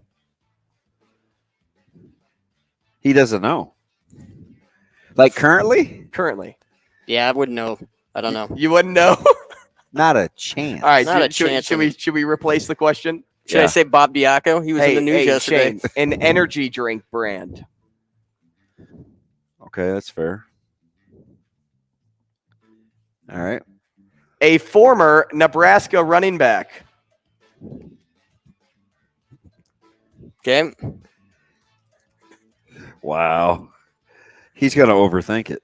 Anyway, go, Shane. Answer the question. Why so blank? I'm sorry? Answer this. Why so blank? Why so blank? Got it. Why so? And then you say what the word is. All right, let's do it. A football movie. 3, 2, 1. Remember the Given Titans. Sunday. I would have said remember the Titans. Fudge. That's probably me. An energy drink brand. 3, 2, 1. Red Bull. Yeah. 1 for 2. A former Nebraska running back. 3, 2, 1. Damon. Me. Yes. Okay. Good, Shane. Good. And why so Sad. Serious. serious is the right answer. Thank you all Aren't for you joining us. Wait a minute. Aren't you like you're a Joker guy, right? Like comic books? Mm-hmm. That was the right answer. Why so Why serious? so sad?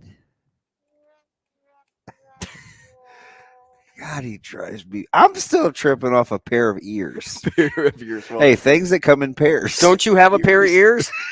Yeah, well, I have yes. ears. I don't have a pair of ears. I have ears. Things that, You have 2 ears, so you have a pair. You have a pair of ears. So you What have a if pair you- of eyes? I would have even You have a taken pair of like eyes. aces, and that would have been. I'd have given him a point for Oh, yeah, creativity. not Yeah, bad. pair of aces would have been good, but I didn't have The right creativity. answer was socks. Yeah, because Bent Trent said socks too. 2 out of 3. That's fine. Hey, thanks for joining us today. We'll be back tomorrow. We love having fun with you. We hope you have fun too. It's Coffee and Cream in the Morning. Clear.